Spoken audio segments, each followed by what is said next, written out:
The following program is a collection of stooges talking about happenings in the sports world. It is meant to be comedic informative. The opinions expressed on this show do not necessarily reflect the beliefs of their peers, their boss, or ESPN.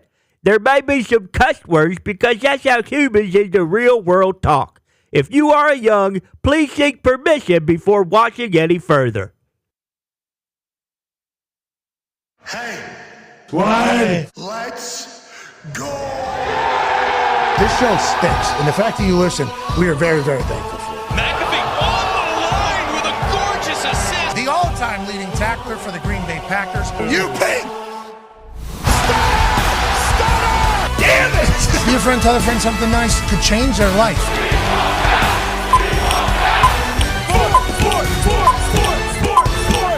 Welcome to the Pat McAfee Show. Feel Good Friday, November 15th. I'm AJ Hawk sitting in for Pat at his desk here in Indianapolis. Pat's down there in beautiful Athens, Georgia. Football! It's what's on our mind, Pat. Obviously, I love that you have a hat already. I know you need it. You get a little red sometimes. I know I get more than red when I get in situations like that. How you doing, man? I'll tell you what, I'm down here at Sanford Stadium, okay, down in beautiful Athens. And the way this particular place is set up is, Athens, the city's up on a hill over here, and then the campus is up on another hill. We're down in the holler right here, okay, and we happen to be in a hotbed of sun. My man Colby DeCesar Pazon, who's a facilities manager for the Georgia Athletic Department down here, brought me a hat immediately upon walking out here and said, listen, with that face you have, I think we should at least try to protect you from the sun because we have a beautiful day in Athens, Georgia right now. Now, this stadium was built in 1929, and tomorrow in this stadium, a game that is maybe the most vital game in Georgia school in some time. Now, obviously, losing Alabama at the SEC championship last year, I don't think anybody thought they were going to get eliminated from the 14 playoff. Okay, I don't think anybody thought you have one loss in 30 games and you're back-to-back national champs and you lose one game to Alabama, you get knocked out of the college football playoff. But now, with the hardest schedule in all of college ball, their only losses being to top 5 teams, top 6 teams. If they lose to Tennessee on this field, 12-team playoff is going to be without the Georgia Bulldogs. Could you fathom that? I don't think anybody could fathom that. Number one coming into the year, then it could potentially be out of the entire thing. So whenever you talk about in between the hedges down here, and I'll tell you what, these hedges are perfectly trimmed. I'm talking about being groomed to perfection by whoever has the saws around here, the clippers around here, need to be paid more because how beautiful this place. But on it's right here, and I leaned on the cough button. That's why my voice cut out, and I thought it was over. On this grass right here, there's high stakes tomorrow against this Tennessee football team who has a great defense and can pound the rock. And Georgia has had massive wins over a couple highly ranked teams, but obviously they've had a few losses. One of them last week against Ole Miss, 28-10. This is a elimination game for the Georgia Bulldogs, and they're favored by 10, and it's going to be electrifying down here. I have no idea how these Bulldogs fans are going to treat me. You know, I'm not. They'll be good. Dude, I'm telling you, that SEC championship thing, I watched it back. It was pretty disrespectful, but awesome. It was awesome, accurate. though. Yeah. It was an accurate prediction of who was going to win, and it was a buildup of a lot of different things. And remember, last time I was in this town, a couple older white ladies tried to kick me out of a restaurant. They told me I wasn't worthy of eating here or wearing this G that's on my forehead or Georgia on my body at all. I had not earned it, so I don't know how it's going to go. I'm excited to feel it, and it's a big one across the board now. College football, there's a lot of games where it's like, Don't be losing to these teams that are crop and ruining, everything you have going forward. We're in crunch time right now for a lot of these teams, and football's cooking right now, AJ, and so am I in this Georgia sun. Yeah, good. Take care of yourself, man. I think Kirby Smart will be joining you there at that podium on the field here in the next about 30 minutes or so. I think around 12:10 we'll have Nick Sirianni joining the program. Nick Saban in the second hour. And I believe Dana White early in the third hour as you lather up, man. You better get a couple bottles for this show. Yeah, that was from I got Colby, and then I got boom! Another one here if we need to. So, Tell you what, you not coughing after any of that, that's impressive. Well, I kept my mouth closed, but I just sprayed my sunglasses. I mean, I couldn't see anything out there. It was like I went through a car wash right there and just had the foam on it. But I'm going to have to continue to lather. AJ, you're one of the greatest sunscreen latherers I've ever been around. We're talking every 20, 30 minutes. I'm going to need you to remind me if I start. And it's not good that I'm standing right above this, too. Sure. And then right behind me is red. And then my natural color is kind of red, too, because I'm an Irishman. So it's like, I think we're going to turn into a tomato today. But let's try to do some battle against the Burns, because we got a long weekend, AJ. We got a long weekend out here. Oh, yeah, long, great weekend. Actually, I mean, great football happened last night in the NFL, Pat. I don't know how much you got to see of it. I assume you saw all of it. But yes, the Philadelphia Eagles take on the Commanders. And it was a close, cagey match for a while, but ultimately Philly pulls away and gets the victory. What's your thoughts here? I know Sirianni will be on with us in a little bit to talk about it, but what are your feelings about the Eagles and obviously the Commanders? You know that Derrick Henry vibe in years past where it's like, first quarter, second quarter, okay, but then in the second half, he's going to kill you. It felt like that was Saquon last night. It felt as if the Commanders' defense was getting a little bit worn down. It felt like Saquon was going to pop off at any moment, and then he goes bananas. Then he goes absolutely crazy. The stats coming out, he's like the first player to have 2 20-plus yard rushing touchdowns in the same game this season, obviously. He's explosive. He's electrifying. He feels like he is a leader of this team already, obviously, and he somehow was the topic of a discussion on whether or not you pay him $13 million. Mm-hmm. And it's like, we're going to talk to Sirianni here in a matter of moments, and I assume if you ask any of the Johns in Philadelphia, it's like, that's the best $13 million they've ever spent on their team. And it's like, he's a tone changer, he's a game changer, and I think Jalen Hurts, the way he's operating with Saquon, and obviously Devontae and AJ being able to do what they do, and then Goddard, and then the backup tight end who hops on that fumble, it's like, this team is loaded. The defense obviously ready to go. They're 8-2. You would never know that because of how their team is talked about, more specifically the guy that's going to be joining us here in a matter of moments, the head coach of this team. But it's like, I am a believer in this Philadelphia Eagles team, have been since the beginning of the year, but watching Saquon continue to kind of become, everything that we saw the flashes of with the Giants, but never in the big moments, because the Giants weren't able to get to the big games. It's like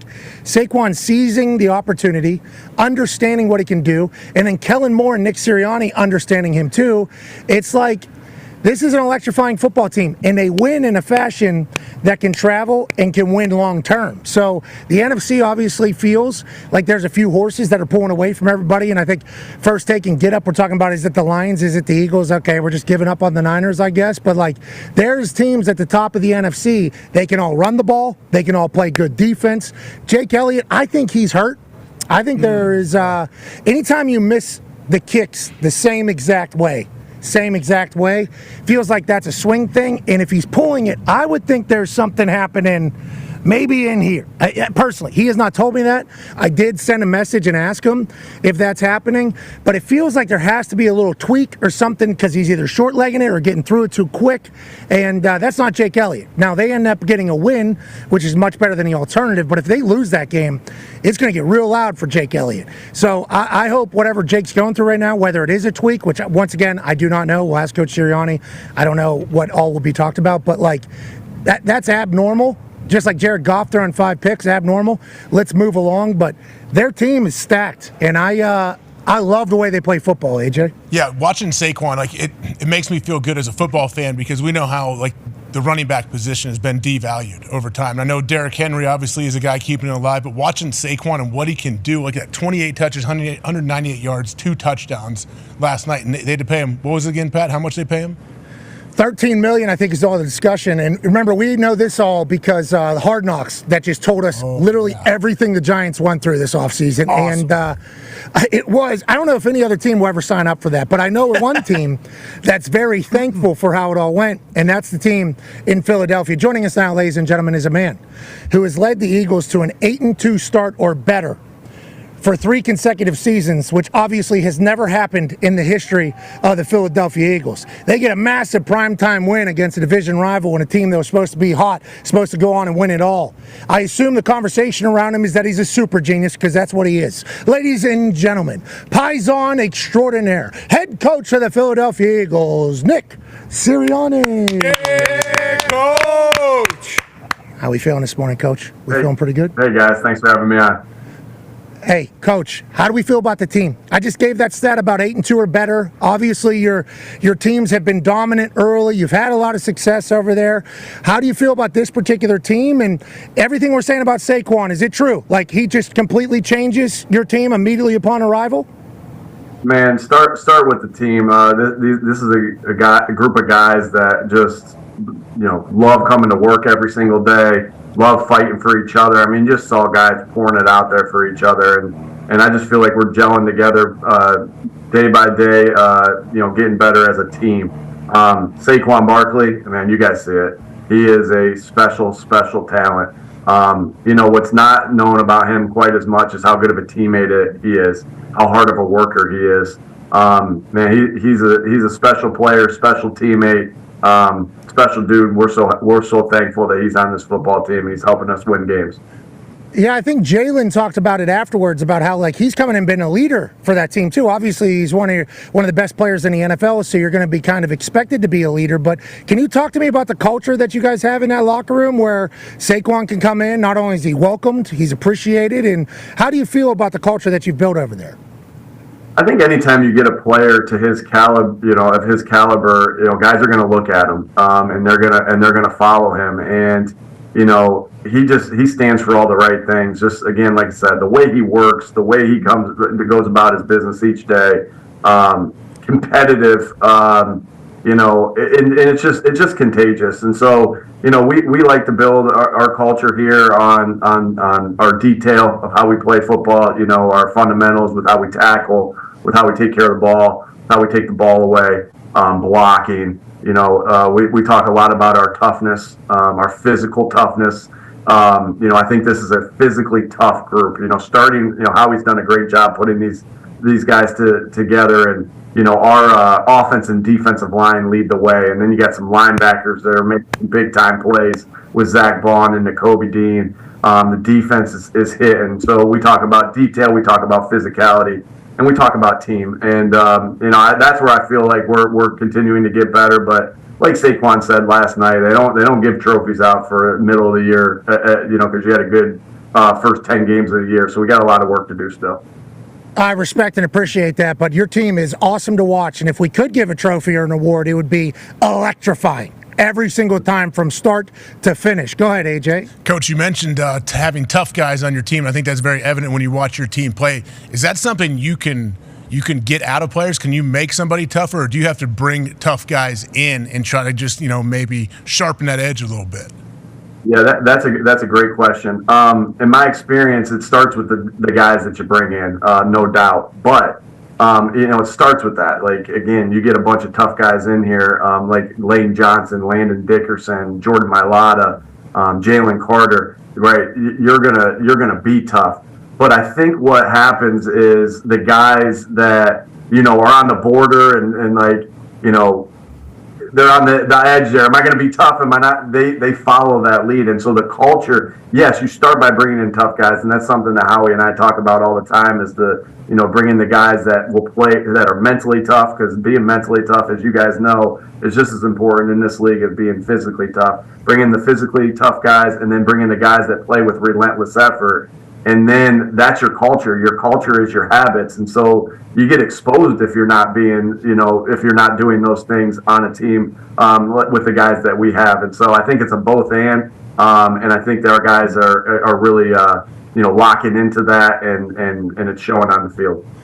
It's evident whenever you watch that. We talked to Bill Belichick the other day, and he chit-chatted about how the Chargers culture, as soon as Harbaugh gets there, immediately becomes a physical one because they focus on the O-line. They focus on, instead of giving up like Khalil Mack and Bosa, big salary, they give away some weapons, and they're like, hey, it's going to be tough. And we know your dad and the entire Sirianni family, O-line, D-line, baby. O-line, D-line is how you win games. It's always been like that. Now, let's talk about being tough at every single position. Is Jake Elliott going through something?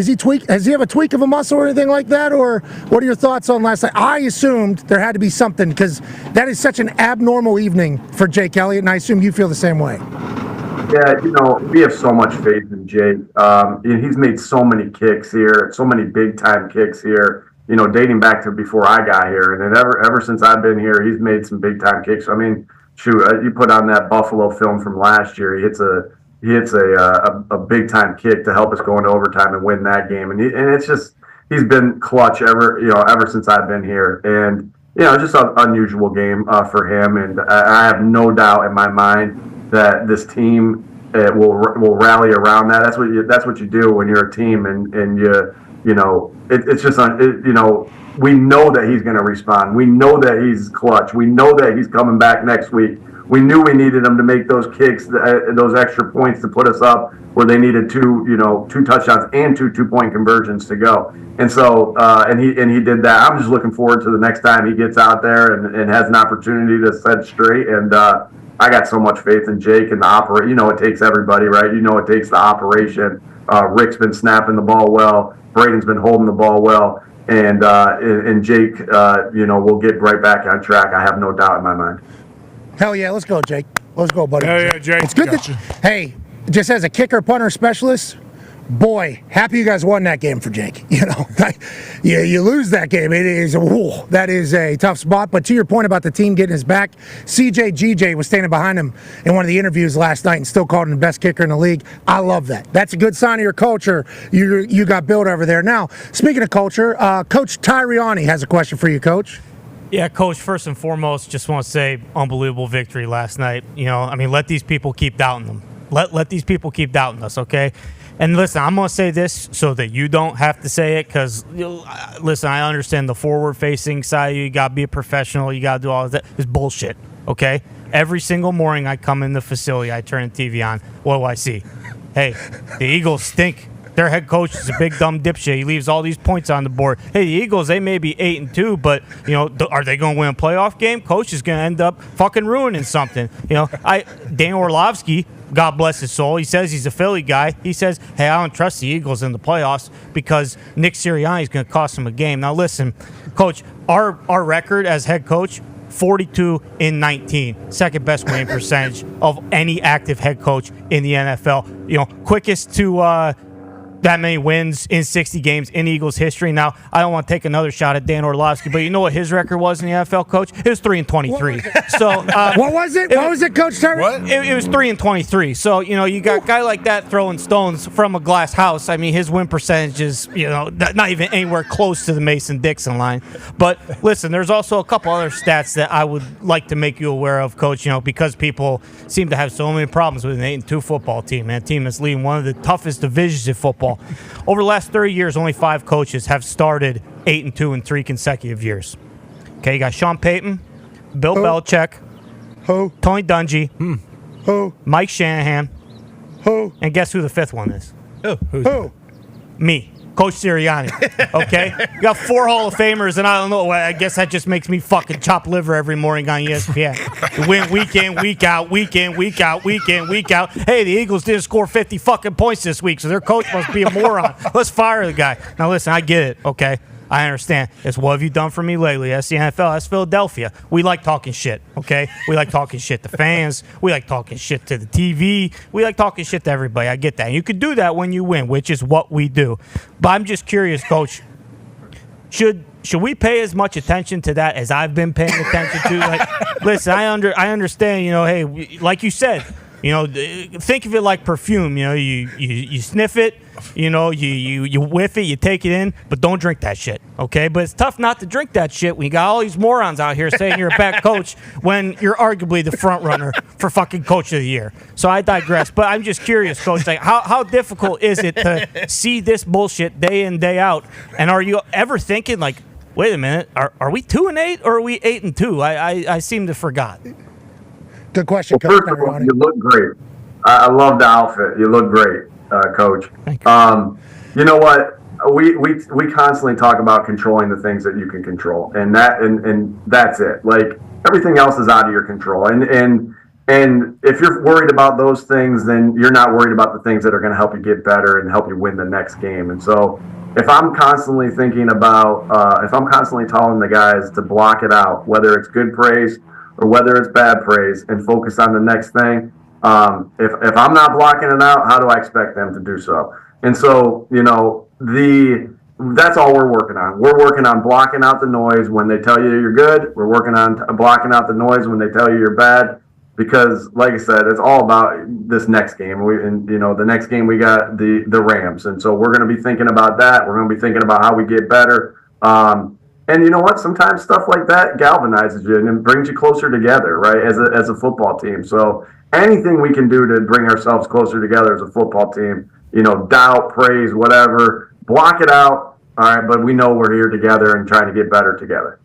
Hell yeah, Coach. Great question, Coach Tirianni. Really good. Thank you. Really good, Coach Scott. Look, I've never lost it, but looks like I got my swagger back. Okay. Also, I'd be remiss, Pat, if I didn't shout out moms in Natrona Heights. I just want to do that real quick, just real quick. So. Well, you definitely just made her day. I know that. Lovely that's lady. Awesome. Okay, so a lot of the heat, I think, started end of last year, right? With the way last season kind of ended. I think that's when heat started. And we know the game, how this all works. There's a lot of people, there's only 32 head coaching gigs. There's probably a lot of people that would like to be the head coach of the Philadelphia Eagles who might have, friends that are on TV and then point some things out maybe like that they would never do that maybe you do because you do things differently. But how things ended last year, I think, is a big part of the conversation. So how does this year, or how do you learn from last year to change this year? And what did you take away from how the year ended last year, Coach? Yeah, man, we spent so much time on just kind of going through everything and from scheme to culture to everything. Everything was to be discussed, right? And the only way that we talk about getting better, and it's not as simple as that. So hey, get better every day. No, you have to be willing to say, here's the things that I screwed up. Here's the things that we screwed up as a team, or I screwed up as the head coach, so you don't repeat that. And so, again, we could have a long conversation about this. I'll keep a lot of that in-house of what are the things that we really felt like we needed to do to get the tide going back to the direction we were headed. But we spent a lot of time. Players they work so damn hard to continue to get better, to look themselves in the mirror. I look myself in the mirror. The coaches look themselves in the mirror. And to do that, you got to be, first of all, you got to be starving to win. You got to be so hungry in this league because there's so many guys. You guys know this. There's so many guys that are just starving to win and starving to be the best and starving, right? So you got to be hungry. And when you're talking about professional coaches, professional athletes, you got to be humble to say, here's the shit that I screwed up, right? Here's what we got to get better at. So it really starts with that, being hungry and humble, and that's been our approach. Since the end of last year, we none of us had a taste in our mouth that we liked after that. We were going around the season, we were 10-1 and we didn't finish obviously the way we wanted to, and so, but you know what? Adversity sometimes has the ability to make it better, and if you let it. And I think right now that's where we are as a football team. But like I said, and like Saquon said yesterday, they don't hand any damn trophies out for the middle of the year. So we still got to bring that attitude of hungry, humble, tough, nasty, physical, grimy, gritty. That's what the Philadelphia Eagles are. Kibbles and bits everywhere, Coach Tirianni. Ain't that right? Absolutely. Couldn't have said it better myself, Coach. I love it. I'm going to get tatted on my body, actually, I think. I know you already have it, but I'm going to do it as well. Go ahead, AJ. Coach, last night, Calcaterra recovered a huge fumble for you guys. And I always say, good things happen when you run to the ball, whether that's on offense or defense. I think that play was a prime example. Is that something will you show that in the team meeting and show, hey, yeah, we may have made a little mistake. They did a great job punching the ball out, but we were there on the spot to get a huge recovery that honestly could have changed the game. Hell yeah, AJ. We will show the crap out of that thing because, again, when you don't just talk about your habits, you got to show your habits. You got to live your habits, right? And so it's not just mouth service. We will get in that film room and we'll show. You know what? Our detail, Dallas's detail right there is not good enough, right? He's swinging the ball over top. He's exposing the ball. So that part will be on there. We talk all the time, and we'll show hustle plays all the time of, hey, whether it's a defensive lineman coming out of, a screen happens, the defensive lineman coming out of the stack and smacking a receiver that caught a screen pass, or, the relentless effort of a guy getting to the football. And we talk a lot about when the ball carrier, has the ball, that are we, after a catch, are you flipping and finding? That's what we talk about that a lot. Are you flipping and finding and trying to get a block on the guy? And that's what Grant was trying to do. He loves Dallas. Dallas loves him. And Grant was just trying to get a block for Dallas. And what happened, right? He was right there when the ball came out. And so we'll show that. There's an awesome clip from yesterday of on Saquon's run on third down of Devontae Smith and John Dotson running out of there, running off instead of blocking right there. We talk about that. That's relentless effort. That makes a big difference. And then just look at that one that you just showed. I'm watching you guys show the one to Dallas, and then we're talking about with Grant. Look how A.J. Brown clears this thing out. A.J. Brown's the clear out route there. He's the clear out route there. He's not getting the football there. He's clearing that out for his teammate. And so we'll show that because we know, Grant has been stepped into the spotlight while Dallas was out, and he did an unbelievable job. But now he's back to being our number 2 tight end. And so everyone's role is not the same, but everyone's role is vitally important. And, as mad as I am at Dallas watching this over and over, as mad as I'm getting at Dallas right now for the way he plays the football, I'm so pumped that it's the greatest team sport there is. It takes freaking everybody, and I love that. Yeah, and everybody can lift up everybody, just like the team did to Jake Elliott last night. That is AJ wanted to bring that up strictly because, bad teams aren't doing that shit. Teams that have bad culture aren't doing that. So whenever there's a lower third across the bottom, that's just saying every single time, the questions of the coach, it's who created the culture? I think you deserve a lot more credit for that because obviously a lot of talent on your team, and would like to talk about Jalen here in a second because he seems like one of the coolest dudes of all time. Literally, he did an interview in sunglasses last night with SVP. I thought, this is the coolest fucking guy I've ever seen in my entire life. But everybody buying in and clearly buying in whenever you were being attacked, everybody coming to your defense, that culture doesn't just show up. That is something that is crafted by the head coach. So I think we'd like to take this time, even though it might be uncomfortable for you. Congrats on being able to do that. Hell yeah, Not a lot of people are able to do that, Coach. Legit. That's a real deal. Now let's talk about Jalen a little. Let's talk about Jalen a little bit. Hey, no problem. Let's not get too fucking ego about it, though. You know what I mean?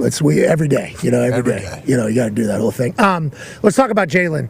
Seems like he is the perfect professional quarterback. Obviously, we all know his college story. We've seen his NFL story, the end of last year, obviously. A lot of things were being said. Has weapons, is able to do it, has new offense with Kellen, his leadership style.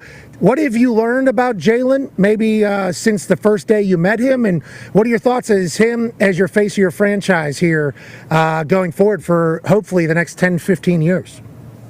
What strikes me with Jalen is just he's a winner, right? He is a born winner. Tell me where he hasn't won. He's won everywhere he's went. Alabama, Oklahoma, here with the Eagles. And he just continues to win. I hope you know that I can't give much of a better compliment than, this guy's a football player. This guy's a winner. I'm so pleased with how he continues to get better and how he looks at himself and says, how do I get better? And he's had these incredible games. He's had this incredible career so far. And all he cares about is how he gets better and continues to help this football team win. And and you see the plays, we don't even need to talk about the play. You guys see it. I mean, he's making unbelievable throws. He's making big time scrambles on that third down and 9 last night where he got to he got out of the pocket, ripped and scored and got the first down was awesome. He had that one last week where he threw the touchdown to Goddard. The guy comes free, right? They got us on this. They got us on this pressure. I won't get into the pressure. I don't want anyone else to think about that. But he got us in the pressure, and the linebacker comes through clean. He rips the ball through and rips up through it, and then throws it to Dallas for a touchdown. He's a special player. We got special players on this football team that it's a pleasure to be around them. Jalen's at the top of that list. Hell yeah. Connor has a question for you, Coach. Yeah, Coach, speaking of Jalen, there's some doubt about the tush push coming in this year. You lose Kelsey, and maybe it's not going to work. After each game, do you kind of say, how about this, boys? We're still pushing piles like we were born to do. And, another thing about Saquon that doesn't get mentioned, it was sent into the group today. He's had 9 rushes stopped at the 1, and basically every single time Jalen takes it home. Is there a conversation between those two after the game, too? Hey, Jalen, you're welcome for that touchdown again? Yeah, again, team game, obviously. But we've done a good job. And that's, when you lose a player like Jason Kelsey, who made that thing go, who had a big part of making that thing go, because it takes everybody, as we know, it takes the pusher, it takes the edges, it takes everybody. That's always tough, but Cam's done a great job, and, he was able to play right alongside Jason last year and learn from him. But the guys Landon Dickerson's awesome at it. Mekhi Becton. How many things can I say good about him? I love that he's on this football team. He has really stepped in and done a nice job. Lane Johnson, Jordan Mailata, Fred Johnson, Tyler Steen was in there yesterday for one. What I think's cool about the tush push or whatever you want to call it is that now I'm seeing. What do you call it? Yeah, what do you call it? What's in the play? I'm not giving away our code words. I can't do that. No, it's quarterback coach. Quarterback sneak. Okay. What I think is cool about it. Here's what I think is cool about it. That teams, when I go see my son, who's 9 years old, play in Pee Wee football, teams are doing that. He's their quarterback sneak guy that they put in for. Like, I feel like he's kind of but he scored about 3 touchdowns this year on quarterback sneak. We got called for a penalty doing that, Coach. My kid's team got called for a penalty. They called something player assist. Believe me, we wanted to burn the place down. It was a terrible call. We scored as well. Maybe that's the difference between PA and New Jersey. Where are you? I'm in Ohio, so yeah. Ohio. Well, yeah, I don't know. Yeah, you get it. It doesn't seem very Ohio like this. That's big time football, though. I'm shocked that that's big time football. I think it was a bad ref. I think we had one bad ref that got. He got a bad big time as Pennsylvania. Clearly, I mean, that's what I just learned. Right? Holy hell! Wow, it blew my mind. Everyone, I think it was just one rogue ref though. That's the problem. Coach. Ohio's against toughness in football. That's shocking. Touchdowns. Yeah, this guy was. Wow. This guy was. Holy shit. Sorry, Coach. That's how my son scored touchdowns from the one. So I'm pumped about that. I'm getting a couple freebies in there from the push of his whole line. So. I think Jalen has like 9 touchdowns with 9 yards rushing or whatever. And there was a whole conversation about Saquon getting down to the 1 yard line and then like just smiling because he knows like, all right, now it's my turn to push somebody in. Pretty much, it's like other people look try how cool that is. Look how cool that is, Pat. Like, Saquon knows that, and, he had one on the 4 yard line yesterday, and he knows that how important that is, that he doesn't reach there and put the ball at risk. He's a selfless player, and he takes the ball, and knowing that Jalen's going to get the touchdown on the one, he doesn't reach there, and that's what you're trying to constantly preach, is the selflessness of the football team. I actually have a picture in my office of Kenny Gainwell in the Super Bowl, the biggest stage of his life ever. And he had the same opportunity in 2022 on a first down, or I think it was third down, to reach in the end zone or protect the football and not let somebody come and get it. Because we've seen that. We see that all over the place, right? Mm-hmm. You reach for the end zone, someone comes in, and it doesn't happen all the time, but the time it happens, you're like, well, shit, like that can't happen. And so you talk about it being selfless, and Kenny Gainwell in the biggest game that we've all dreamed about since we've been kids, doesn't reach for the end zone, and then Jalen scores the next touchdown. I think that shows you team connection, because selflessness is one of the biggest things of being a good teammate. I love that you have that up in your office, just like a nice reminder of, maybe I'm not a big dumb dipshit. Ain't that right, Coach Tirianni? Yeah, well said. I mean, a couple other reminders. A couple other people who maybe we keep some receipts, Coach, and after the season. I don't know. Maybe those debts come due.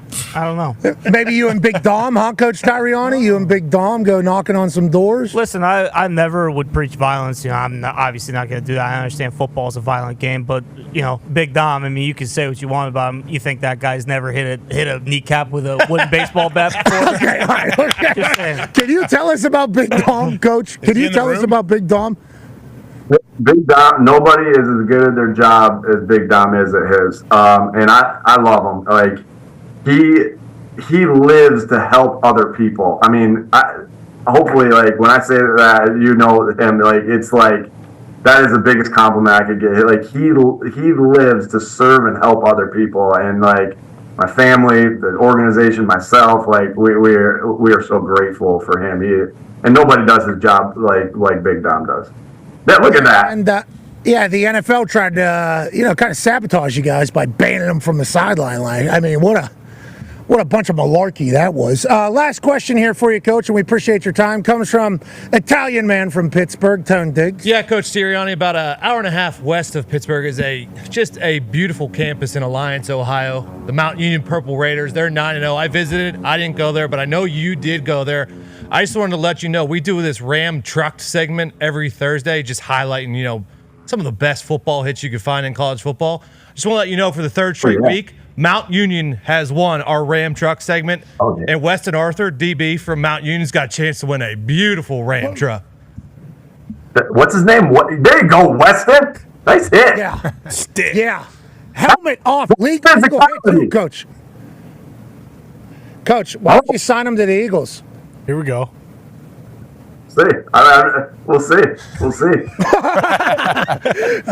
He might drive over. He might drive over there. No, there's only been so many of us that came out of there. Like Pierre Garcon, as you know, and Cecil Shorts are the big ones. So I don't know. We'll see what Weston has. I'll look at some tape here. I promise you. Weston's going to have a 2,500 heavy-duty Rebel Ram if he keeps it up. I mean, what a shot! Legal shot. This Ram segment. Go ahead. Let me put my vote in for him, the Mount Union guy. I hope he gets that truck. Dude, all right, we will put that in, and we'll put a vote in for you for Coach of the Damn Year. We appreciate the hell out of you. Enjoy this mini bye week. Obviously, got to prepare for the Rams. Good luck the rest of the way, and thank you for taking time on this Friday. Appreciate it, guys. Thanks for having me on. All right, grazie, prego, ladies and gentlemen, Coach Nick Sirianni. Yeah, Coach. Love that guy. He's great. Such a weapon. Coach Tyriani, wonderful performance out of you. Wonderful performance out of you, Coach Tyriani. Well, it had to be said at some point. I was actually a little surprised that I didn't turn on Get Up this morning when I got into the office, and it was, hey, look at what the big dumb dipshit did it again. They beat the Commander somehow. I don't know this guy. Well, first everyone's got a problem. You don't send the kicker out. You send the kicker out. The guy misses 8 fucking kicks, but nobody's gonna say three. Well, you get what I'm saying. He missed a lot of kicks, but no one's saying anything about that. But we'll see. Maybe people are gonna have to apply some chapstick and start smooching some butt the next couple weeks. Okay. Whoa. All right. I do wonder why. It's because just watching and judging the situation and how it's gone, because I would obviously love to have an 8-2 football team in my city. Yeah. Okay. But the expectations, obviously, for Eagles fans with the roster they have, with the success that they've had, is we got to win a Super Bowl. So I understand whenever everything's being judged, is this going to win a Super Bowl? Is this going to win a Super Bowl? Is this going to win a Super Bowl? But just after getting wins, and I understand fans are going to react how they are. Philadelphia people, very passionate, great shit talkers. I can respect that. But the amount of TV shit, media stuff about it's why? Why do you think it is? Are they? Are they like the Cowboys, where everybody talks about the Cowboys? Is it just the Eagles, or is it because of last year, the kind of meltdown? Is that still fresh in people's brain? I think it's because Sirianni's different. I think now MCDC also different, but it's Detroit versus Philadelphia media. Yeah. So it's I think it's two different places. And I think Philadelphia Eagles, that coaching gig is a highly coveted one, I think, by a lot of people. So if you're on TV and you have friends that potentially want that job, there's maybe some things that are going to be did you see him talking shit to the fans? What? That is unbecoming, is it not? Is that and then you see him not kicking field. What is this guy?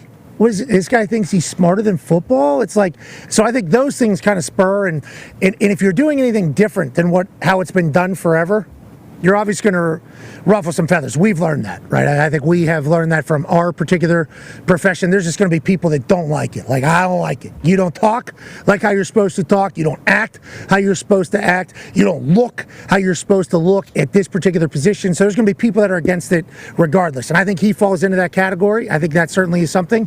But then, with the way last year ended, I think that gives, some more ammo. So it's you're always going to have to take the shrapnel, but I think it's been a little bit unjust this year with where they're sitting. Now, if they don't end up going and they do crumble again, I think it's warranted. I think it's 100% warranted. But 8-2 football team with the way they've been tied, it's wild stuff. I legitimately don't fully understand it, AJ. Yeah, it is kind of weird. And I know Dano got a few shots from Coach Tyriani, not too much, but has Dano been one of the guys, rounding people up, letting them know that he feels like Sirianni's not doing a great job? Oh yeah.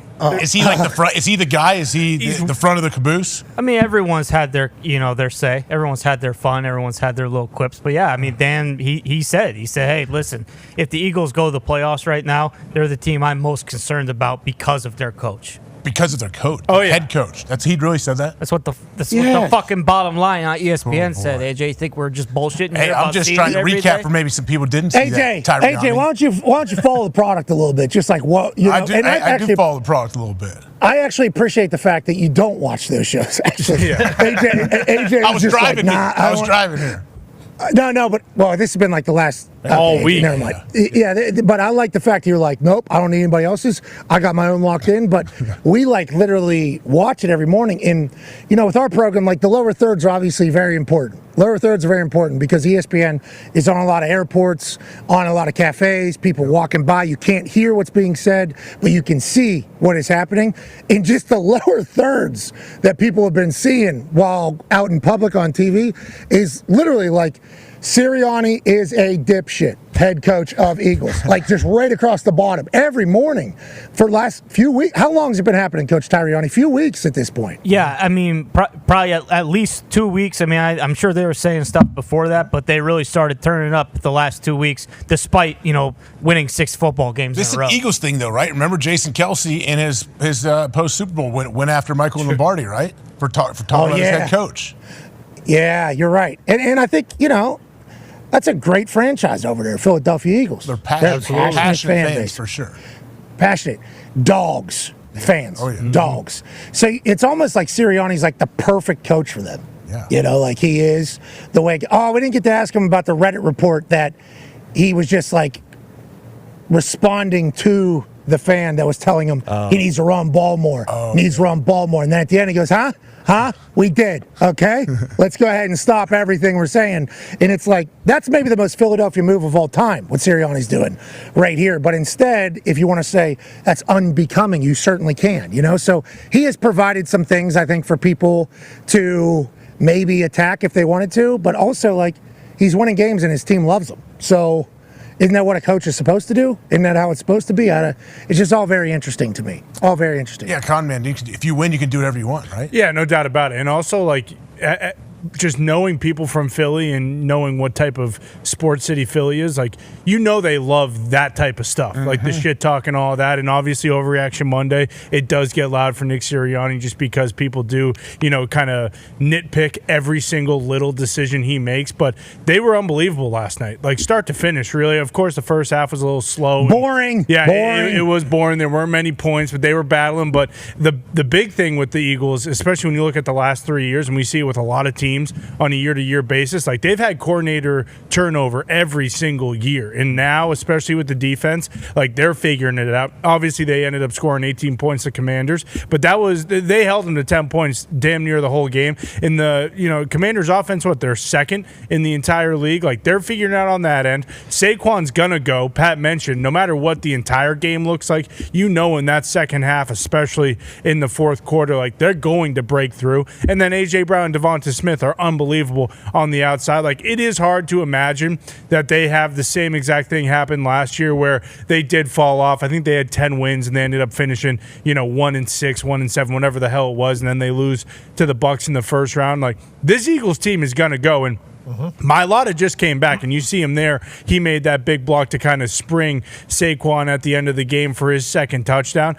If I'm an Eagles fan, this is probably the best I've felt since they went to the Super Bowl. Obviously, every year they're in it, and Ty mentioned, they've started 8-2 for the third straight season, and it feels like they're going to continue to go. Feels like they kind of have a very, very good, hold on the division right now, especially with that win. They're a game and a half up on the Commanders. Like, I feel great about the Eagles going forward. And when you talk about, the teams at the top of the NFC, Lions, and now the Eagles, both of them can run the ball, both of them can win on the road, and both of them had quarterbacks that are playing very well, that don't turn the ball over, and their defenses are playing out of their mind. So if I'm guessing right now, vibes in Philly are very, very high about the Eagles. Holy shit.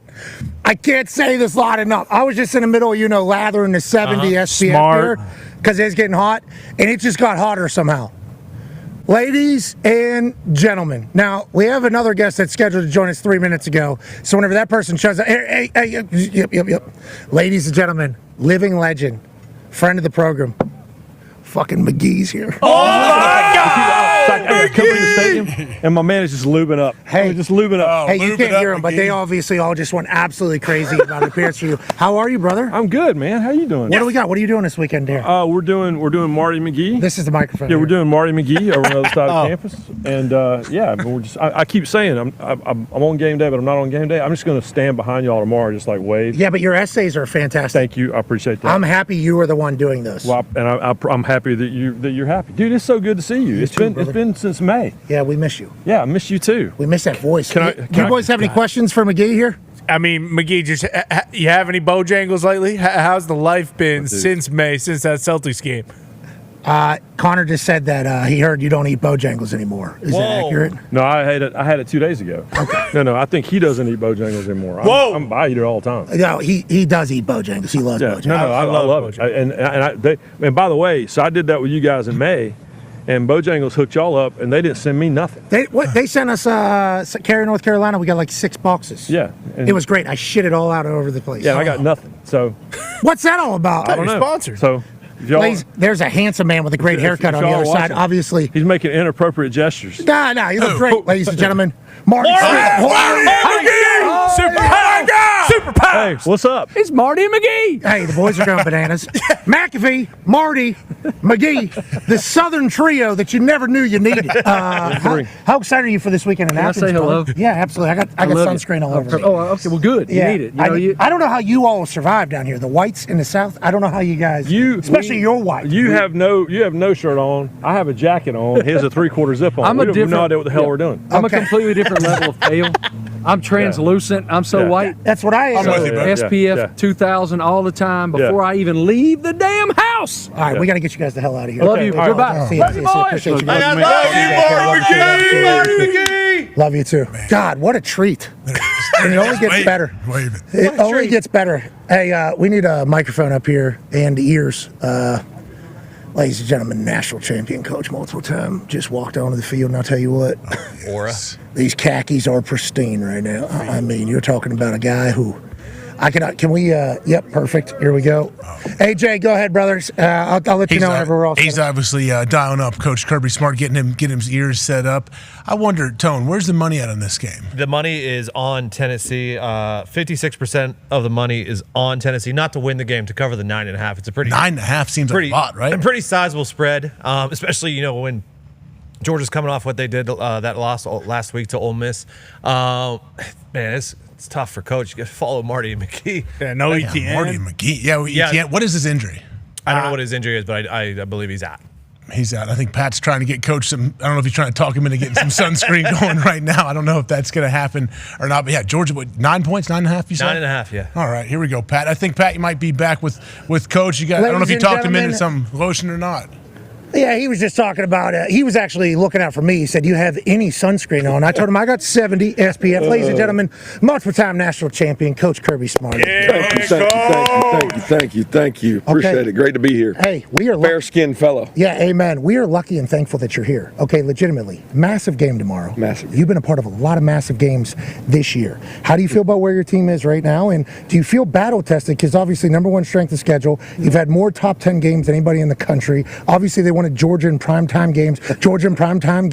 Do you feel callous? What do you think about your team now versus maybe at the beginning of the season? Definitely battle-tested. Definitely calloused. But I can say that about most of our league. When you play in these battles, especially on the road, it is a tough environment. And our guys have played, and I think callous is a good word, because when you repeatedly go play on the road in tough environments, it calluses you. And we got some beat-up kids, but we also got some kids excited about being home. I mean, being able to play in this thing, which we haven't played in over a month. What? We'd like to be able to play in here. 92,746, I was told, is going to be in here tomorrow. At least. Because you're saying that they're going to pile in the hauler here. Smart. Let's talk about I don't want to, but obviously we have to. Ole Miss game. Yeah. Very abnormal Georgia Bulldog game. Yeah. Is that how you guys viewed it? How'd you address the team after that, and what's the mindset? Just honest. I mean, you reflect on the game and you be honest. Our players want honesty. They knew we were going into a really tough environment. Lane's doing a great job. He got a couple players back that helped them. They played really well defensively. They got a great quarterback. When you got a quarterback, you got a chance. And they've got a really good quarterback, and they played well, and give them credit. And we didn't play so well. And when you turn the ball over, I think we crossed the 50 6 or 7 times that we ended up not getting any points, whether you turn it over or don't execute well. That's what happens. We didn't protect the quarterback real well either. Okay, so Texas, Alabama, Ole Miss, and then tomorrow, Tennessee. You're talking about, and you guys, that's 5 teams that could be in a college football playoff that you've obviously either are or have to play against. Right. Do you keep up with all that shit?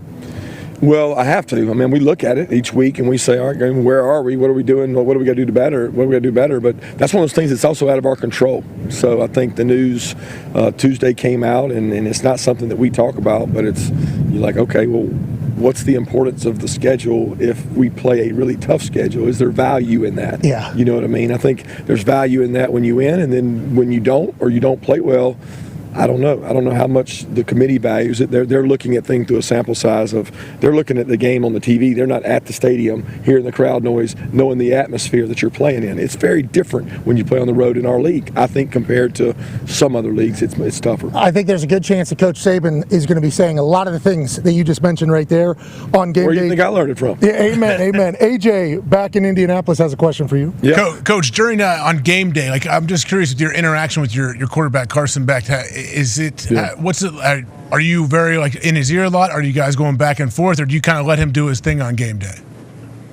Well, I've learned with quarterbacks. I think probably early on in my career, I would, if you started with Jake Fromm or Jacob Eason, I was more with them a lot of the time and always talking to them. Where the quarterback coach has time in between drives to talk to them. I'm very involved with the defense, so my time with Carson is usually during the week, not necessarily in game.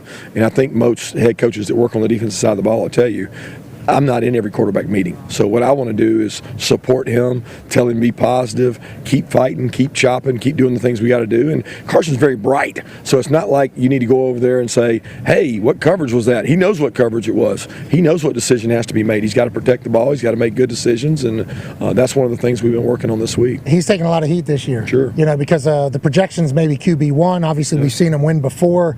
He has it all. Then there's a couple games where he turns the ball over a lot, and maybe it's a deflection, maybe it's something else. The loss of Brock Bowers, Ladd McConkey, and all the other weapons that you have, how do you replace those every single year? And is there a transition time that maybe isn't accounted for because you're Georgia?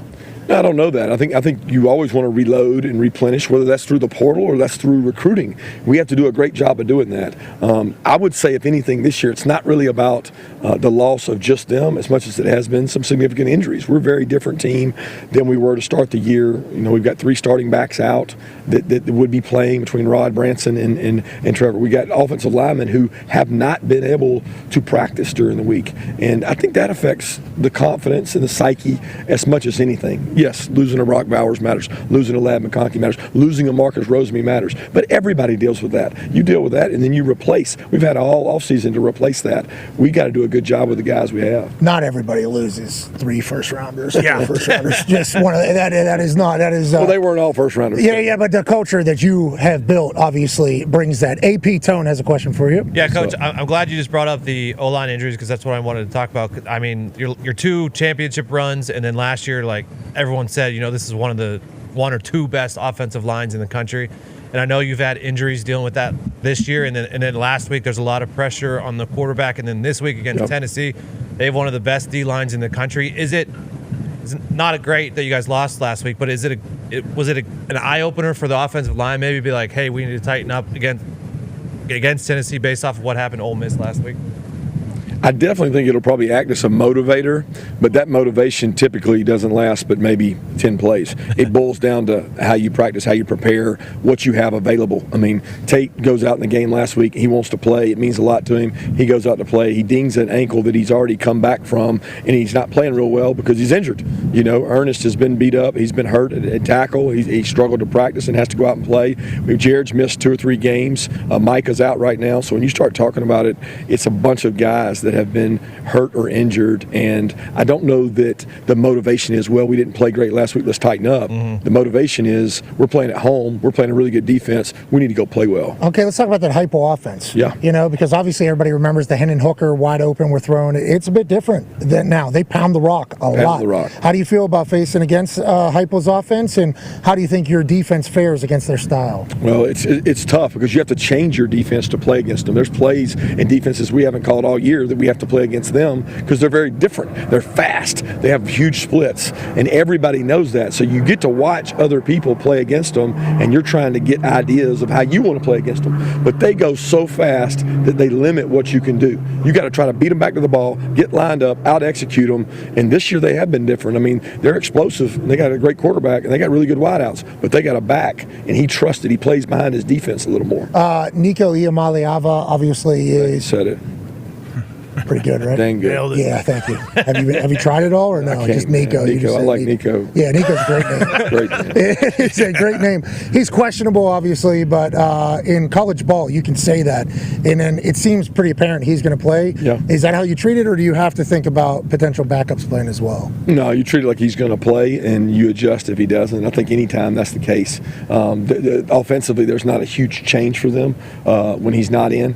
I do think that he's a great talent. I mean, the ball comes out like a missile. I've never seen a ball, we call it a bazooka around here. It comes out and it's really flat and fast, and the ball travels 53 yards really quickly. But he is talented. He's got great arm talent, and he's got great wideouts to throw it to. Do you always show your pick of Peyton Manning this week? Yeah, as long as he doesn't show all those plays he did.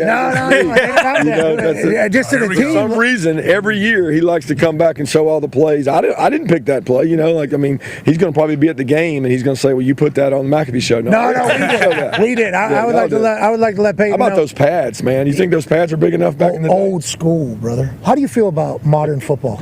Listen, because I know you were, what is it? What was Bloody Tuesdays? Bloody Tuesday? Tuesday. You still got to be a physical team, right? Got to be a physical team. That's always. We had Bloody Tuesday forever when I was here. Everybody acts like it's a new thing for us. I think every team in the country likes Bloody Tuesday. No. Not all teams do it. Not every team. That's right.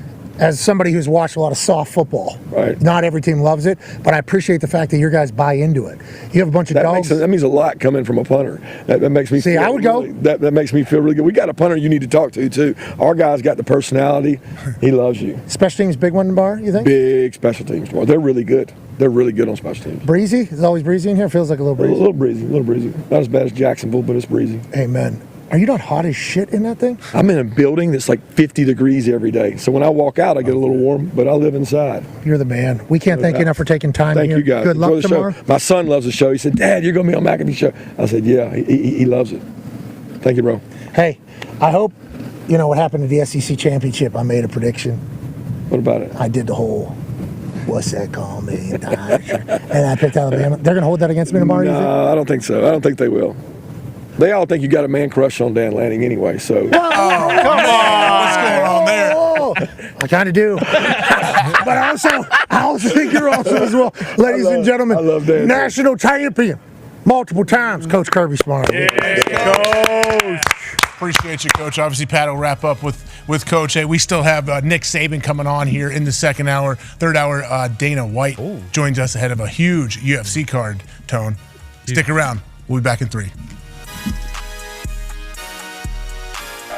Hello and welcome to Office Championship Wrestling live in Indianapolis, Indiana. Tonight we have a straight to hell match in which the devil will battle against our office wrestler, Dylan Boston.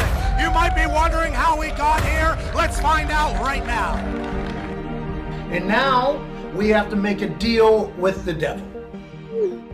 Yeah, no big deal. Classic trial by combat situation. We got our champion, Dylan Bostic. All he's got to do, win the match, 1, 2, 3, and we're home safe. The only man that would take the job to protect us from the devil himself, Dylan Boston. Like you mentioned, Pat, there's probably about 5 or 6 other guys we'd rather have in this position, but we'll take Bostic, I guess. Not only are all of our souls on the line, the Office Championship Wrestling Championship, presented by Natural Light, is also on the line. Jesus, the devil's trying to put Bostic right to hell! I do not want to Good God, no! Don't do it! Good God, no! Come on, Bostic, Pat! Oh, no! be in hell, Pat. The goddamn Easter Bunny's out here. What the hell's he doing here? The Easter Bunny is obviously here to help Dylan Bostic. Wait a minute.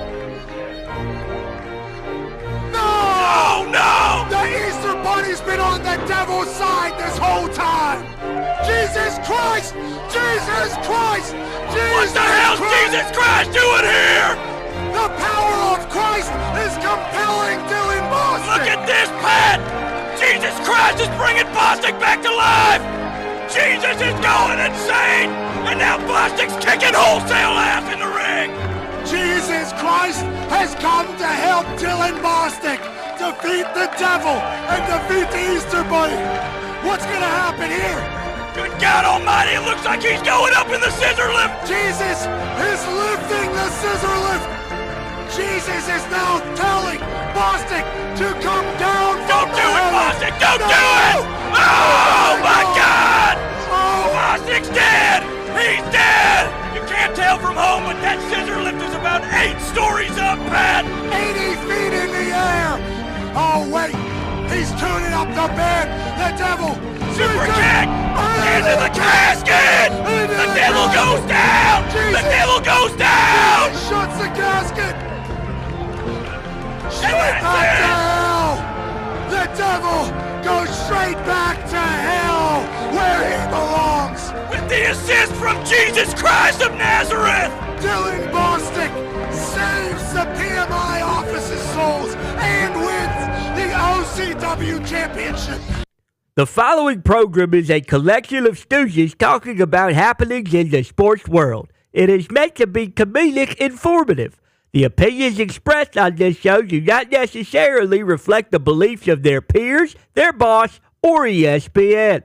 There may be some cuss words because that's how humans in the real world talk. If you are young, please seek permission before watching any further. Hey, What? let's go. This show stinks, and the fact that you listen, we are very, very thankful for. McAfee on the line with a gorgeous assist. The all-time leading tackler for the Green Bay Packers. You pink. Damn it! Be a friend, tell a friend something nice could change their life.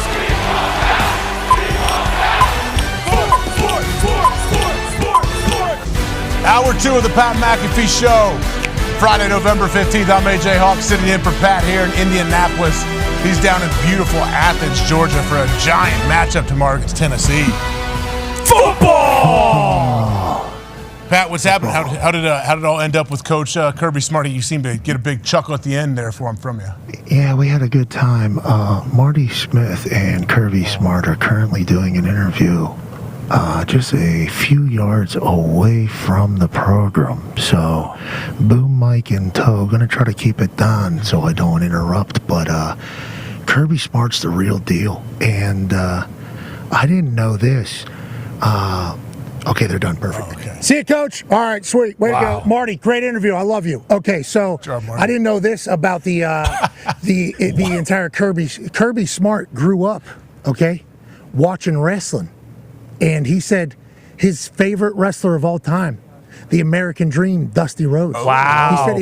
He said he had posters all over his room. He said he was in Alabama watching him wrestle back in the day. He started saying Ric Flair, Arn Anderson. He started rattling off all these old school wrestlers from back in the day. He said, "You don't know nothing about that." I said, "Oh, Coach, please. Okay, you're you're barking up the wrong tree here. You sound like a social media team member from ESPN, acting like I don't know everything that you're talking about right there." So, like, whenever Kirby Smart says something about the American Dream, Dusty Rhodes, and then Cody Rhodes is the guest picker tomorrow, it's like, feels like we're set up for a magical feels like we're about to have some magic down here in Athens over the next 24 hours, and I can't wait to tell Cody Rhodes that about what Kirby just said about his dad. That was a really cool moment right there. I feel like I learned so much in such a little time, and him stopping by is so incredibly kind because he's got 1,000 things going on. He just got out of a meeting in 50-degree weather in his office. Yep. He's going back to another one, and tomorrow is an elimination game for this Georgia team. That's it.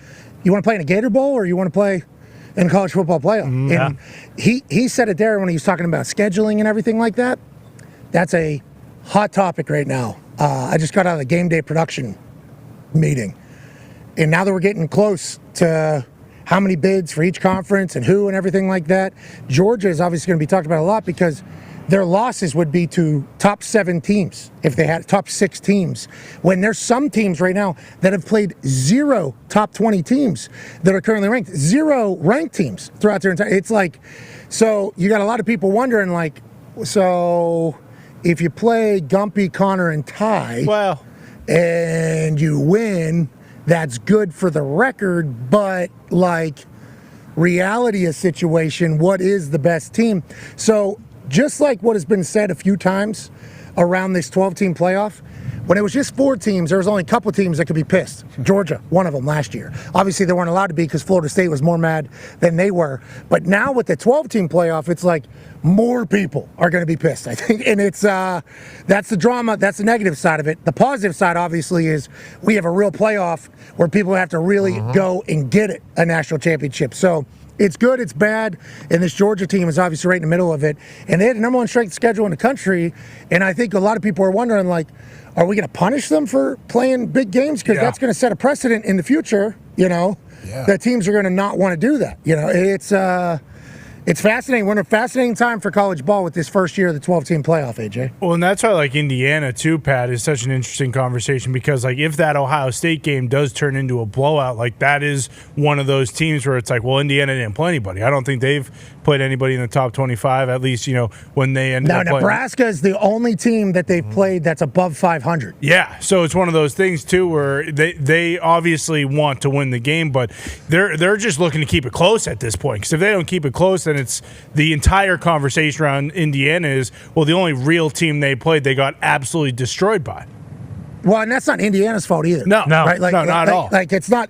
So there's like so many different, you know, it's never ending. Because like, is that Indiana? What if Indiana just has a bad game though? Yeah, like, what exactly. if Indiana has a bad game against Ohio State, and then, well, the only team they had to play that was good. It's like Texas. Texas really hasn't. You know, Georgia's really the only team that they've had to play that's great. And what happened? You know, so it's like there's so many of these discussions that are ahead. I am so thankful that I am not on the committee. Yeah. I think what a lot of people want is, like, I think the SEC plays 8 conference games right now, and there's 16 teams in the conference. I think a lot of people want just play 10 conference games. If you're in the Big Ten, if you're in the SEC, make sure you play like 10 conference games, Big 12, 9, whatever it is, so that you don't have to play like the cupcake.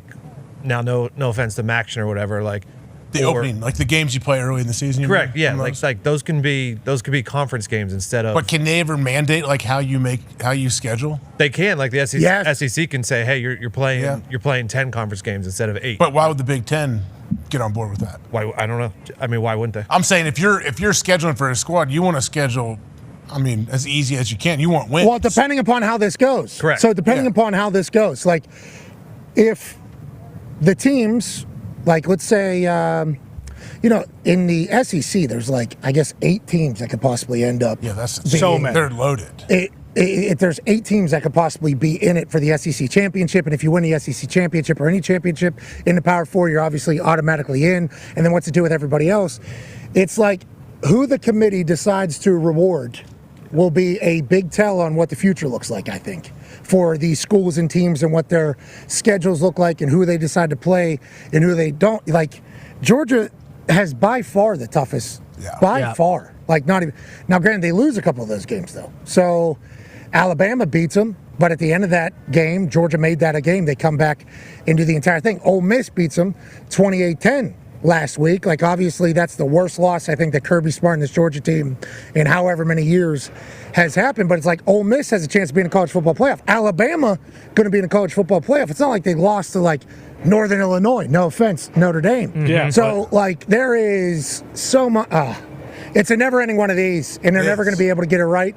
And I think we're all just very thankful we don't have to make the decision. Well, and that is one of the drawbacks of when they expanded the conferences like that. Like when you get 20 teams in a conference, like we talked about this with the Big Ten at the start of the year with Indiana, Nebraska, and Iowa. It's like, okay, this might not happen every year, but the way their schedule shakes out, like they play 8 of the 10 bottom teams in the Big Ten. So, like, if there ever is a year where they could squeak into the playoff, it'd be a year like this. And, like, that's just, I mean, as more and more teams go into these conferences, like, there is a possibility that happens. I'm fascinated what happens with the Big Ten, too, man. Because you start looking at strength of schedule up there. Everybody's saying SEC, Big Ten, 2 power. It's like, okay. There is, and then the Big 12, obviously, has an automatic bid. Hopefully. Should they? I mean, do hopefully. they for sure? Yes, they have. The champion of the Big 12 is going to be in. I don't know why Connor's questioning. Well, isn't that didn't we look this up? Are we sure it's the Big 12 champion? Are we positive that that's the case? Or could you fathom in the first year of the 12-team playoff, they don't have one of the Power 4 programs champions in, and they have like the American and the Mountain West champion in over time? It would be chaos. Comedy. Can't do it. It'd be full chaos. Could it happen? I mean, technically, yes, it can happen. If West Virginia wins the Big 12, which they still can, then there's a very high chance that the Big 12 champion doesn't make the college football playoff. Okay, listen, we don't need to point out schools. The reality is that is that situation right there. How about McGee, dude? Pat, I was saying during the break, like, we could have the biggest superstar in the world on the show. They're not going to get the pop that Marty and McGee just got. Okay, that's just not.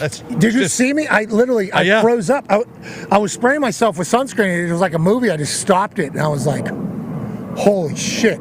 That's McGee. Thought it was Peyton Manning. I'm dead serious. I thought it was Peyton Manning just walking up. It turns out and even thank God better. It wasn't. Yeah. Amen.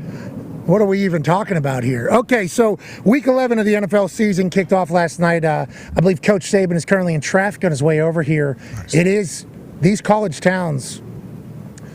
I think that's because. Are there more drivers? That's just Georgia messing with them. Well, they're just planting cars so Saban can't get anywhere.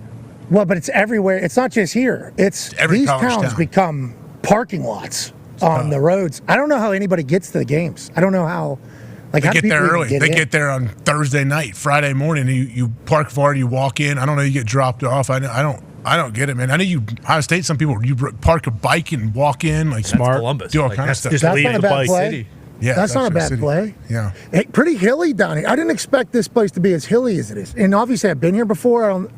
I guess I don't remember it. Just last year we were down there. Mm-hmm. Yeah. Yep. What's that coming down the track? No. I know for your game day that was the end of the season. No, yeah, same thing with Luke Bryan. Yeah. Oh wow. It was Ole Miss. That was just last year. Rain makes corn makes whiskey. And then I picked Tennessee, right? Yeah. Yep. Yeah. In Luke Bryan's face because they like whiskey in Tennessee. So I do that here. And then at the SEC Championship, I do the whole song. And I think it's going to be a long morning for me tomorrow. I think it's going to be. I think there's a chance. Tomorrow morning's going to be a long one, but that's okay. I need that. Coach said they think you got a man crush on Dan Lannon. How could you not? Yeah. Okay. And Coach Kirby Smart, I got a man crush on you too. I don't mind seeing national championship rings in a wild. Not a lot of people have those. You don't just fall into those. And we talk about culture, obviously with Coach Sirianni earlier. The culture this guy has, he's like, everybody likes Bloody Tuesdays. It's like, no, Coach, that is not true. And getting your guys to buy into that in 2024 with the NIL and everything that could potentially distract you, to be like, no, we're going to fight you. That's who we are. Now, granted, they have a couple losses this year, obviously very different than years past, but it's like if Georgia was to get into the playoffs, which would be wild if they didn't for 2 years in a row. That'd be wild to think. But if they were to get in, no team wants to play them. No way. No team wants to play Georgia. Even with Carson Beck doing and playing how he's kind of playing. And I appreciate him being positive to Carson and everything like that. But it's like nobody wants to stare down this Georgia Bulldog team. And it's because of the culture, the vibe, the physicality, the toughness. It's just like college ball is cooking right now. And tomorrow is a big day of like, don't lose to the absolute crop teams who don't much to play for except for happiness in the offseason that they knocked off a top team, which could be a very big motivator, AJ. People forget that. Oh, no. Yeah, it can carry you through the offseason. Sometimes you have a big win like that. Like Oregon at Wisconsin, 13.5 points. Like, obviously, Wisconsin has underperformed most likely this year, you'd say. But Colorado, Utah, that's an interesting game to me. I know Utah, Colorado has to keep it up. It's an absolute game. If they want a chance, they have to win that one. So in that particular game, Utah comes off that heartbreaker last week against BYU where Gumpy told me he thinks in real time. I watched the film. I didn't see it in real time. I wasn't up, but obviously Gumpy doesn't sleep. He was up for it. He thinks that 11-play drive that BYU had at the end of the game was like 45 minutes in real time. It now, was. Obviously, it took forever. It was. There was 2 calls in there that the Utah AD and everybody during that to extend drives that people are pissed off about. But it's like the way Utah lost last week in the Holy War, you would think could be a motivator for them. And what they're good at is deep pass defense, which is what Colorado obviously is phenomenal at offensively. But this Utah offense is not, they're going to have to keep up with Shedeur. And it's like, I think that's going to be tough. So I think Colorado handles business. I think Oregon goes into Camp Randall handles business. You think everybody that has a chance to make it in the playoff handles business, but tomorrow is guaranteed to have somebody ruin somebody's season. Like that's how college football has been, and I think that's how college ball will be tomorrow. Speaking of, we got to set up because Go to College Ball just showed up. Yeah, like that Texas game, and you've talked about this before too, like when it's a noon game and you are Texas, who've played a lot of big games, but they got to wake up for a noon game in Arkansas. Who knows what the weather is, but like, if that's not sold out, trying to bring your own juice, you've brought this up, like that's one that I would look at like, maybe the Razorbacks they've played some pretty good teams pretty close too, right? I don't know if I'm misremembering that. Yeah, like they've played pretty well throughout the season. Who knows if, they can get it done versus Texas, but that's one that I would look for because, Oregon night game and Camp Randall, you've mentioned it, that's just a great atmosphere. They're going to be up for that no matter what. Luckily for Texas, I think they played in like 2021 and Arkansas beat them pretty bad, and there's like, I think Sark said a few starters still remember that. So okay. They still have that at least. Pat, you Hey, back? boys. Okay, good. Ladies and gentlemen, the greatest of all time, Nick Saban.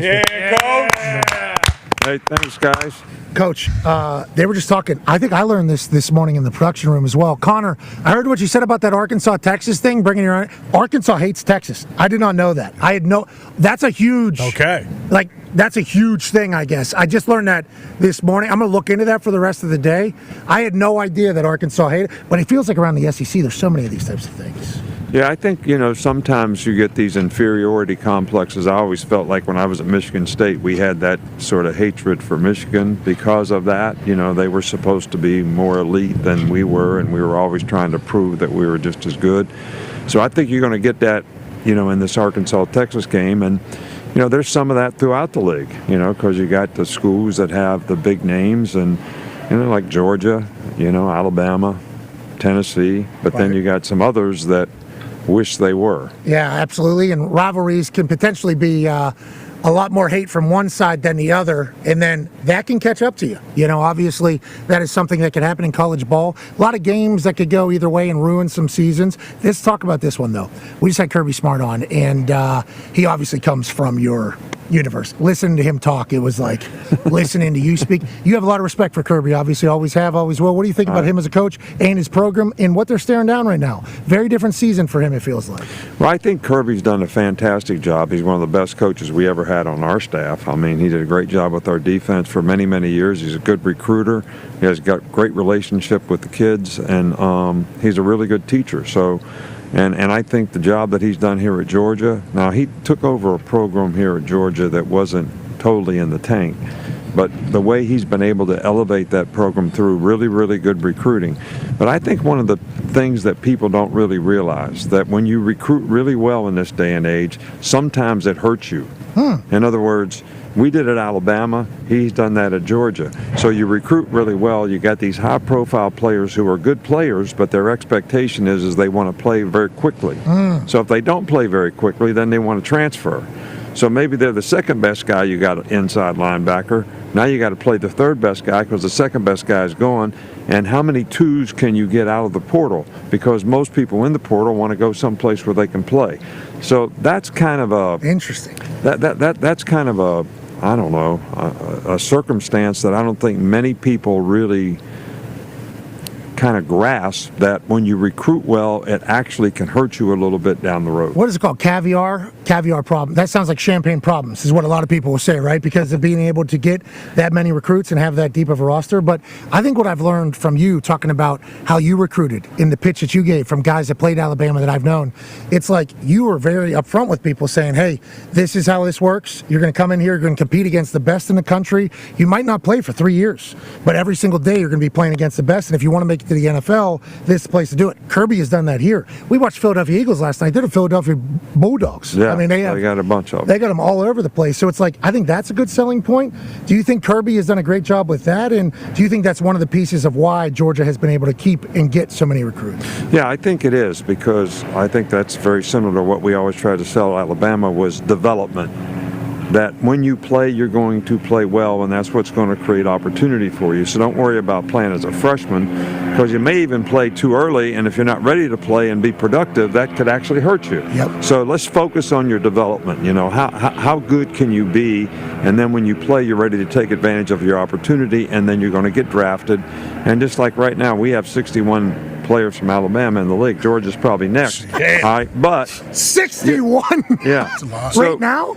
Yeah, right now. So, All time. but that helps you get the next guy. That helps you get the next guy, because every one of these guys want to play in the NFL someday. Yeah. So that's a huge selling point in recruiting, and Georgia has done a phenomenal job of that. And probably in the last 3 years, they've had more guys drafted than even Alabama. Okay, so I think it was $1 billion in contracts this offseason. Alabama players signed, and 61 right now is just. I bet you what, AJ, 95% of the programs in the country don't have 61 in the history. No way. Of their program to get to the NFL. I assume, legitimately.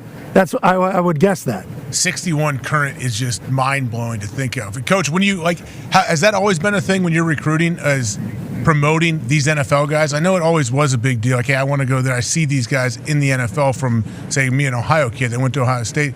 But like 20, 25 years ago, was it as big a push? Like, hey, look, you come here, we are like a stepping stone to get you to the league? Pipeline. Yeah, but I don't think we ever had that until we got to LSU. We never had that at Michigan State because we couldn't get all the high-profile guys to go to school there. So we had to sell, development that, you're going to play and we can do well and you got something to prove here. So we weren't getting the elite player.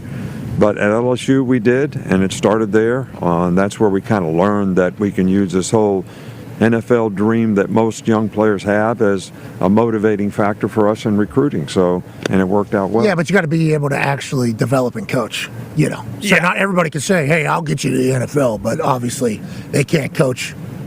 But when you develop a track record of doing it, then that is a huge selling point. You got to be able to legitimize yourself. There's a scoreboard in 61 current. But they get to the league and they make plays, Pat. That's the thing. These guys get to the league, and if they don't make plays and you don't hear from them, you're not getting recruits. Like you got guys like all pros. They're all pros making plays every single week on prime time. That's the biggest thing, I think. Yeah, we saw Devontae last night, obviously going bananas. Let's talk about Georgia now again. Let's do this, because this is something I think every SEC fan and SEC person is going to talk about over the next few weeks as this college football playoff thing continues to go. Their losses are against top 5 schools who are still top 5. Not like at the time it was this, and then they end up not being good. It's like this first 12-team playoff. I think you've been one of the first persons to say it. It's like a lot more people are potentially going to be upset because there's a lot more hope. Tomorrow is an elimination game for Georgia, and their losses would be what? Ole Miss, Alabama, and then Tennessee. Those are all top 10 teams. There's some teams that might get in that haven't even played a top 10 team or even been in the same state as a top 10 team. What are your thoughts on it, and how do you think Georgia does tomorrow against a very good Tennessee team? Well, I think Georgia's beat up a little bit. They've had some injury guys, that haven't been able to play for them consistently on defense. But I tell you what, Tennessee is a good football team. They're running the ball more. But their defense, man, I don't think people talk about their defense that much. I mean, how many teams have not given up 19 points so far this season? Their defense is phenomenal. Yeah. And I think they've played, behind their defense a little bit, and that's why they're running the ball more, shrinking the game, not scoring as many points, not making as many explosive plays. I'm talking about Tennessee now. Yep. But Georgia has played them well. And I think when you play this team, how you prepare for them is really important. But on the big picture side of it, I just don't think that people are taking enough account into what is your strength of schedule. Who did you play? Who did you beat? Who did you lose to? This is the 5th top 20 team, all right, that Georgia has played. Texas played one, and they got beat by them, which was Georgia. All right, so, and, we could go through every team, but I think it's not just I'm undefeated or I lost one game. It's who did you lose to? Who did you play? Who did you beat?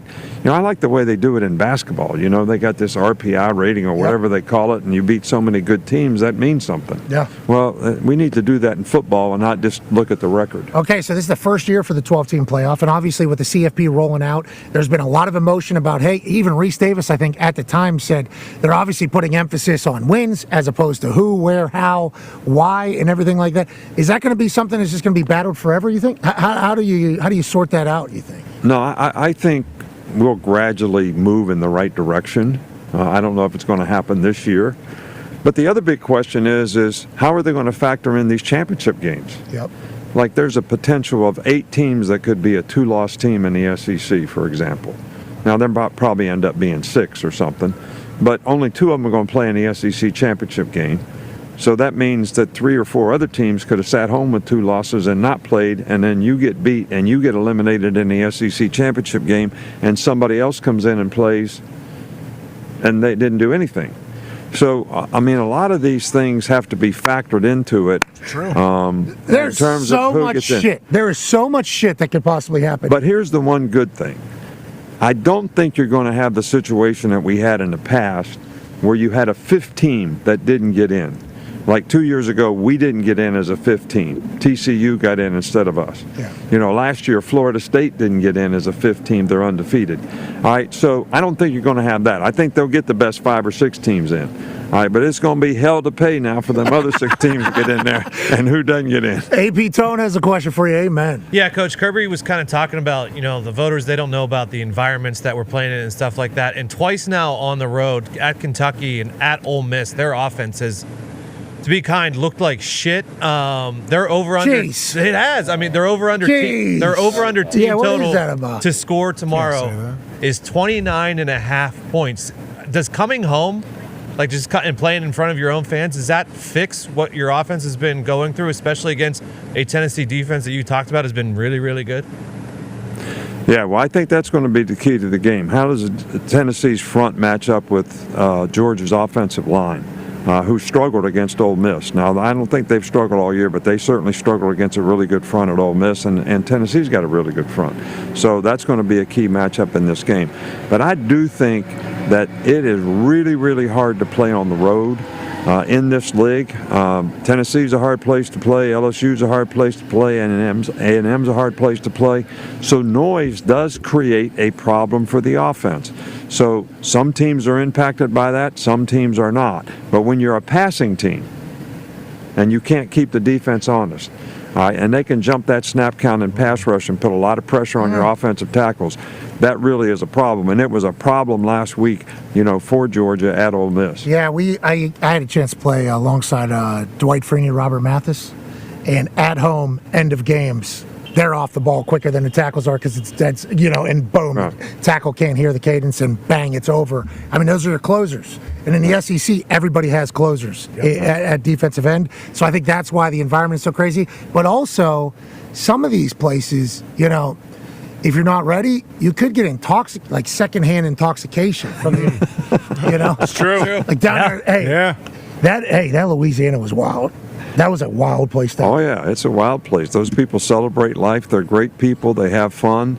And, they like to have their party time before the game. There is no question about that. I appreciated that they showed you respect. Did you feel that? Did you get a chance to take Oh, yeah, the people treated me great there, and I appreciate that. Terry and I loved it there. He probably made a mistake going back to pro ball from there. But No. Only way we could get back to college was to go back to Alabama. And, boom. But that's a great rivalry. The LSU-Alabama is a great rivalry. But it's an odd thing that the home team does not have an advantage in that series. Yeah, what's that all about? I can't figure it out. When I was a coach at LSU and we beat Alabama, it was the first time in like 30 years that LSU beat Alabama. in Baton Rouge that LSU beat Alabama. And our record was 6-2 going there and playing. Of course. And it's 30-10-2 all time in the favor of the visiting team. And What's for that a all hard about? place to play in a terrible, I mean, that's a hard environment to play in.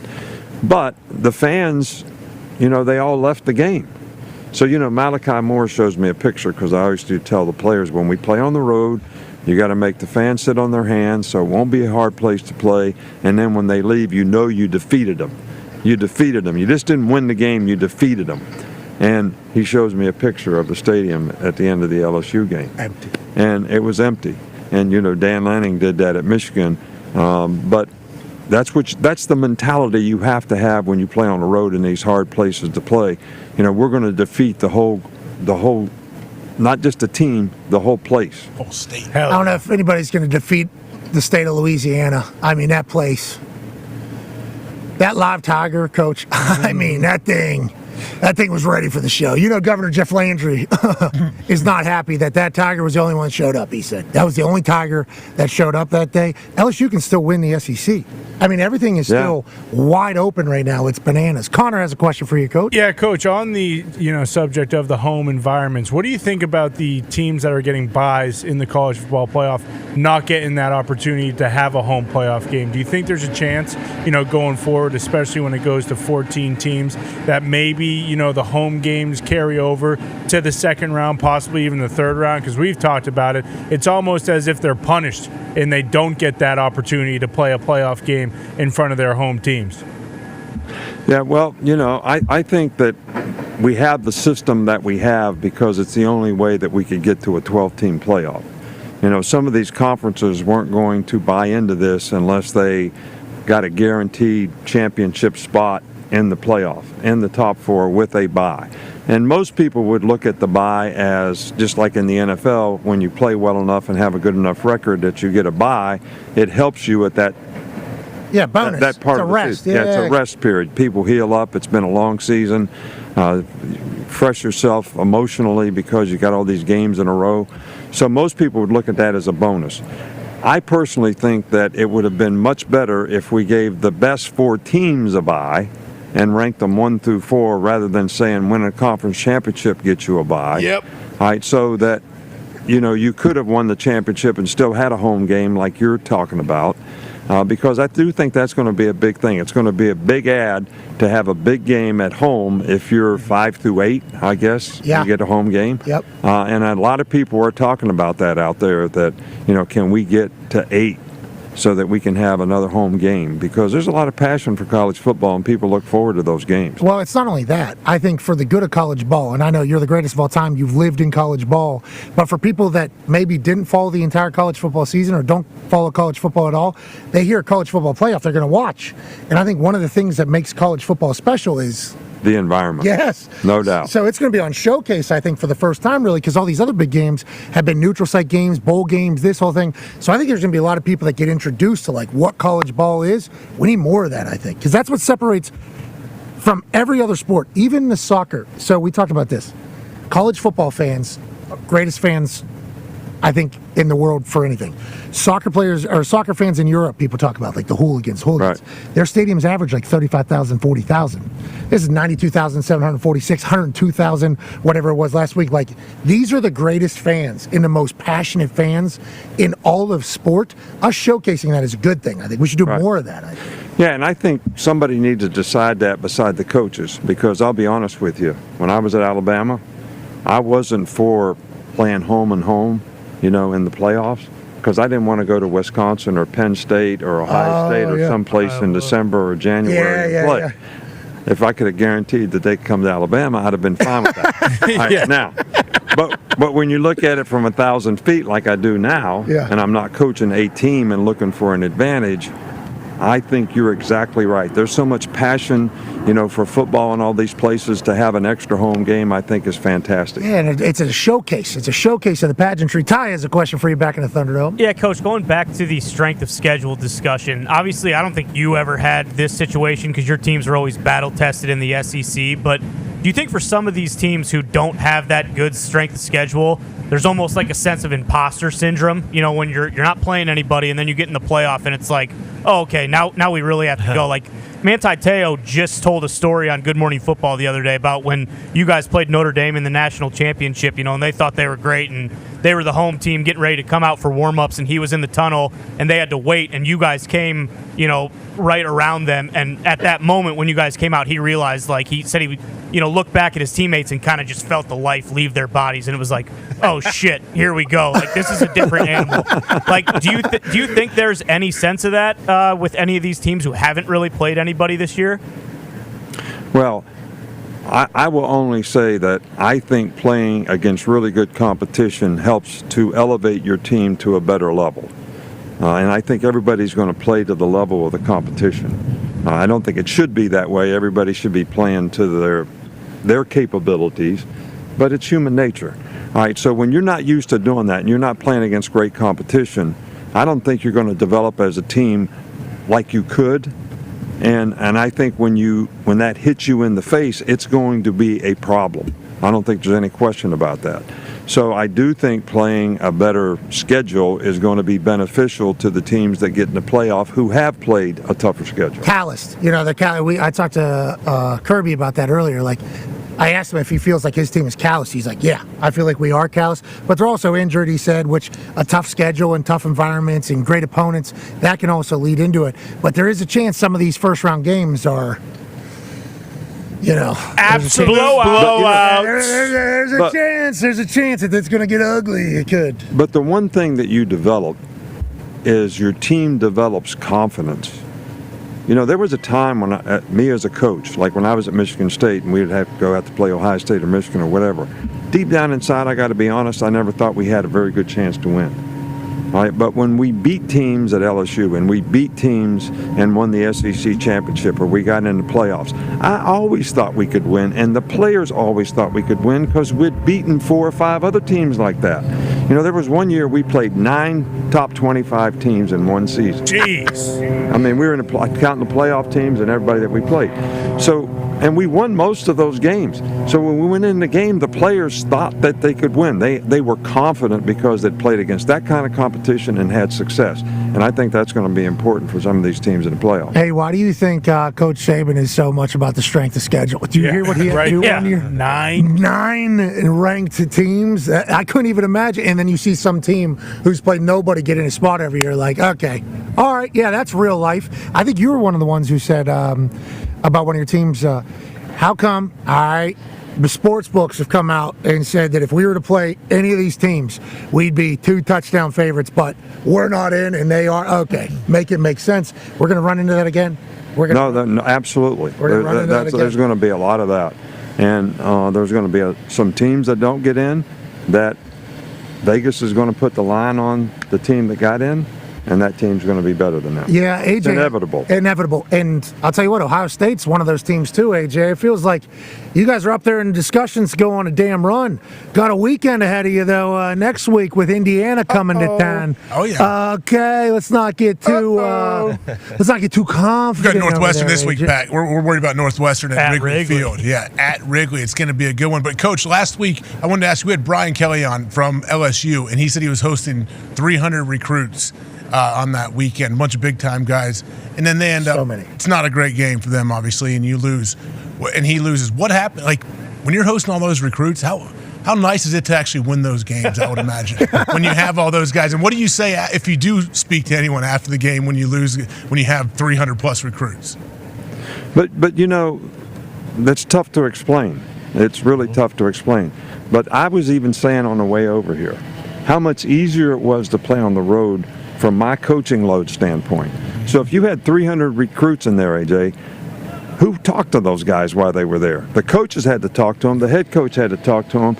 I mean, so you're spending so much time on Friday and Saturday recruiting, it takes away from your focus on the game. And then you're asking a player, hey, man, why don't you come over and say hi to this, recruit? So instead of him focused on the game, he's worried about recruiting. When you play on the road, you don't have any of that.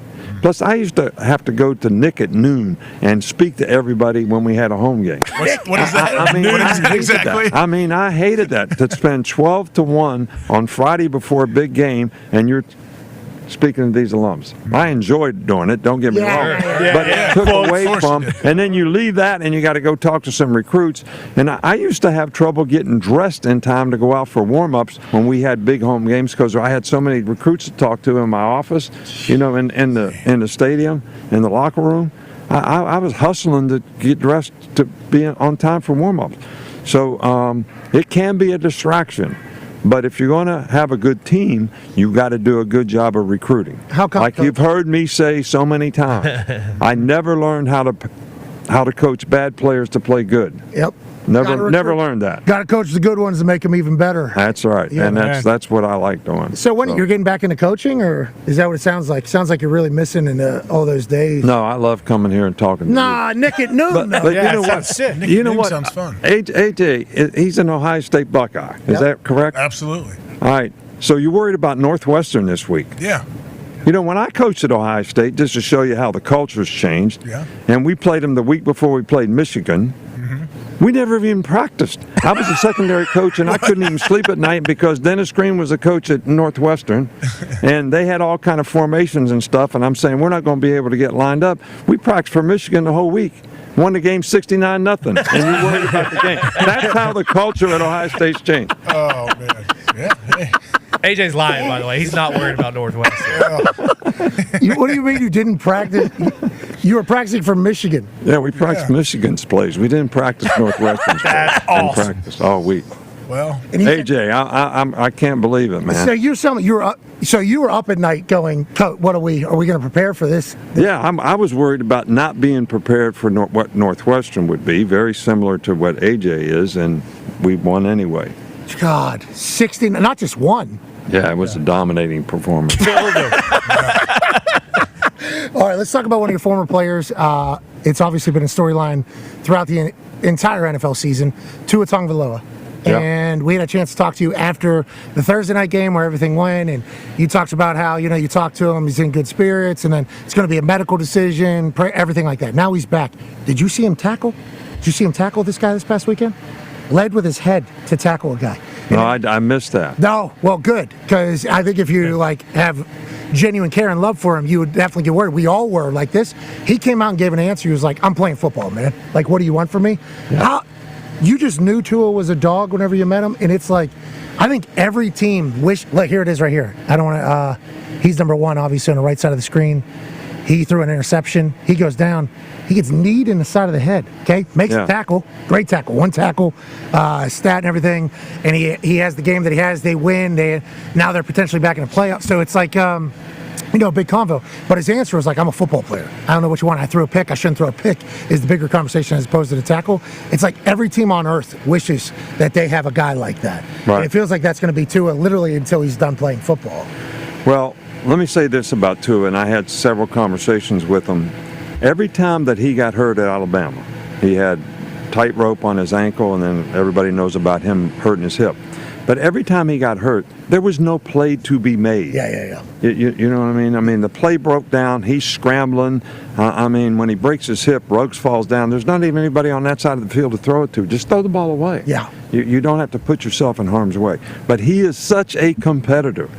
And I mean in a good way. Yes. I mean, and he's a team guy in a good way, that he's going to do whatever it takes to win. I don't think that he's ever going to think about, I'm protecting myself. He never has. I don't think he ever will.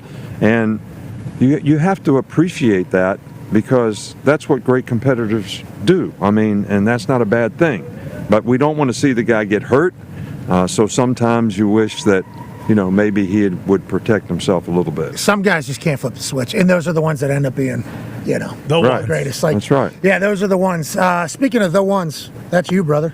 Hey, can we tell him, because he's got film room. He's hosting Segs He's hosting segs and filming segs. They crush too. They crush, yeah. Like, you're doing a great job, man. You should know that.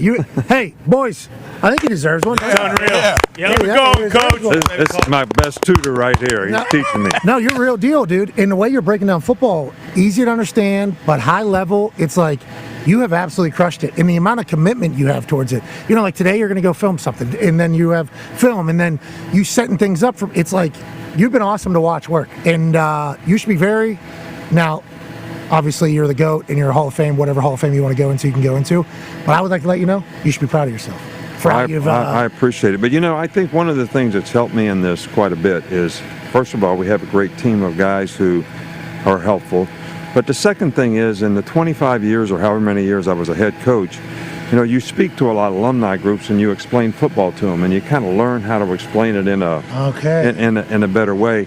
And, we had this thing when I went to LSU called the Bengal Bells. All right, there was like 600 women in an organization, Bengal Bells, okay? Okay. All right, so they say you have to go talk to this ladies group called the Bengals Bells, 600 of them. I said, oh man, I've never talked to a ladies group before. I talk to a lot of alumni groups, a lot of guys about football. So I go and I'm being very, very kind, very, very polite. And this is, they weren't very good. I think they were 3-8 the year before, not very good on defense. So when I get done, I said, does anybody want to ask any questions? So there's like this 70-year-old lady, sitting in the back of the room. She's about 5'2", gray hair. She gets up and she says, are we going to get up and play bump and run on any of these guys, or are we going to play that soft-ass coverage I've been watching? I said, damn, man, it's a women's group. Let's go. Yeah, and it's only evolving even more. But you make me smarter. I think you make every fan smarter, and you're also so damn entertaining. And we learn a new saying every week. Shit through a tin horn. Gold. Shit through a tin horn. Gold. Absolute gold. Legit, absolute gold. As soon as you say, and then obviously the food every week. You're a natural, brother. You're an absolute natural. You should have retired 10 years ago. You should have retired 10 years ago and been doing this TV the whole time. I don't know how many less natties you would have, but you're awesome. I appreciate you saying that, but I'm just trying to help the people out there understand the game a little bit better. It's such a great game. It's been so good to me. I'm just thankful. You're the man. We appreciate you. Thanks. Ladies and gentlemen, the GOAT, Coach Saban. Saban's the best. He does have all those coaches' sayings, especially like been down the South for a while, those Southern coaches' sayings that just are so fun. But we have a big NFL weekend as well, don't we? Massive. Oh, yeah. Absolutely Big massive. Probably the biggest one of the season so far. Yeah. I guess, You look at as some we of get these matchups, closer and closer to the thing. Yeah, comment. What do you think? I mean, huge games at every single slate. Obviously, Steelers, Ravens, Bills, Chiefs going to be great. Sunday Night Football is going to be great. It's also the salute to service for the NFL. They've kind of kicked it up this month. So I think cleats and stuff, or what are the players doing? It's a year-round thing, but I believe there's some cleats. On Monday, they did, someone surprised. You always talk about this, how emotional it is. I believe a Marine surprised the family, his family, at halftime of the Dolphins-Rams game on Monday Night Football. They do that a lot. They're Coaches' doing gears all. Yeah, coaches' gear. Chuck Pagano had one on yesterday, I believe, with the freedom underneath the sweatshirt. And you can go to NFL.com/salute. You can learn more about that, but that's kind of kicking up again here soon. But yeah, there's great games all weekend. I can't wait for Steelers-Ravens. We were talking about this before. Some of the promo videos that are coming out from the Steelers fans, they got me believing that the Steelers are going to go on a run and win the whole damn thing. Oh, absolutely. Oh, mama, I'm in fear for my life from the law of the law. Hello, man. Great throw, brother. When is the Hard Knocks in season starting for the? I have no idea. First week in December, yeah. So I would assume they're filming now. I would hope so. I was hoping it was coming out this week, but Connor's right. Team 3 put out a video today that got me believing. I missed the Team 3 video. I woke up to I don't remember if it was the first text. So we have a massive Yinzer Steeler fan that goes by the name of Bones. Okay, Oh, yeah. Bones is a Hall of Fame MC. Okay, so got a chance to chat. Pittsburgh Steeler time. I mean, this guy loves the Steelers. So I don't remember if it was the first text I read whenever I woke up this morning before hopping on the bird to come down here to beautiful Athens, but one of them was the Russell Wilson video. And just the caption that was sent with that tweet from him was one of the most obnoxiously confident Steeler fan messages of all time. Tony, are you guys feeling that way? It feels like the Russell Wilson experience has kind of captivated Yinzers, and we talked about this before. Russell Wilson has kind of got dogged, on the internet in the past for things that he has done. Mr. Unlimited.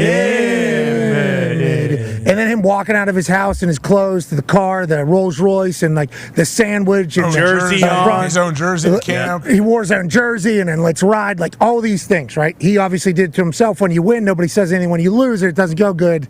It gets loud. Mm-hmm. We said that if Russell Wilson can go win for the Pittsburgh Steelers, Yinzers will go to bat for this guy forever. And Tone, it feels like we're at that point. Are we at that point right now with Russell Wilson? Russ can do no wrong right now. And when he came in, there were some people that were wishy-washy, and then he comes in, couple good games, confidence meter rises. They beat Commanders last week, and he threw some beautiful balls. The confidence meter rises. If they beat the Ravens this weekend, the confidence meter for me is going to be through the roof. I'm going to be insufferable. We know. There's what? We know. We know. We can feel it. Tone's got that twinkle in his eye. That twinkle in his eyes that just don't let these Steelers get one or two more victories, and he's going to be absolutely unbearable. Well, yeah, because there's nothing like you actually truly. We say that our teams they're going to win the Super Bowl, but then you still don't believe though. No, no, you don't. You hope like, maybe he can do a couple more things to prove. No, they believe, bro. They might. You should have seen the text. It takes a lot for Tone. I'm at 80%. I'll be at 110% if they win this. I've known Tone and Nick for 7 years now. I've never seen them more positive about the Pittsburgh Steelers in my life, and they were 11-0 one season. Let's remember that. It's unbelievable. We knew what was going to happen. Okay. What a time! What a time for just football as a whole, man. It's the best. Like Ravens, Steelers this weekend, Chiefs, Bills. What's the Sunday night game? Bengals, Chargers. Yep. Oh, carbs. Come on, dude.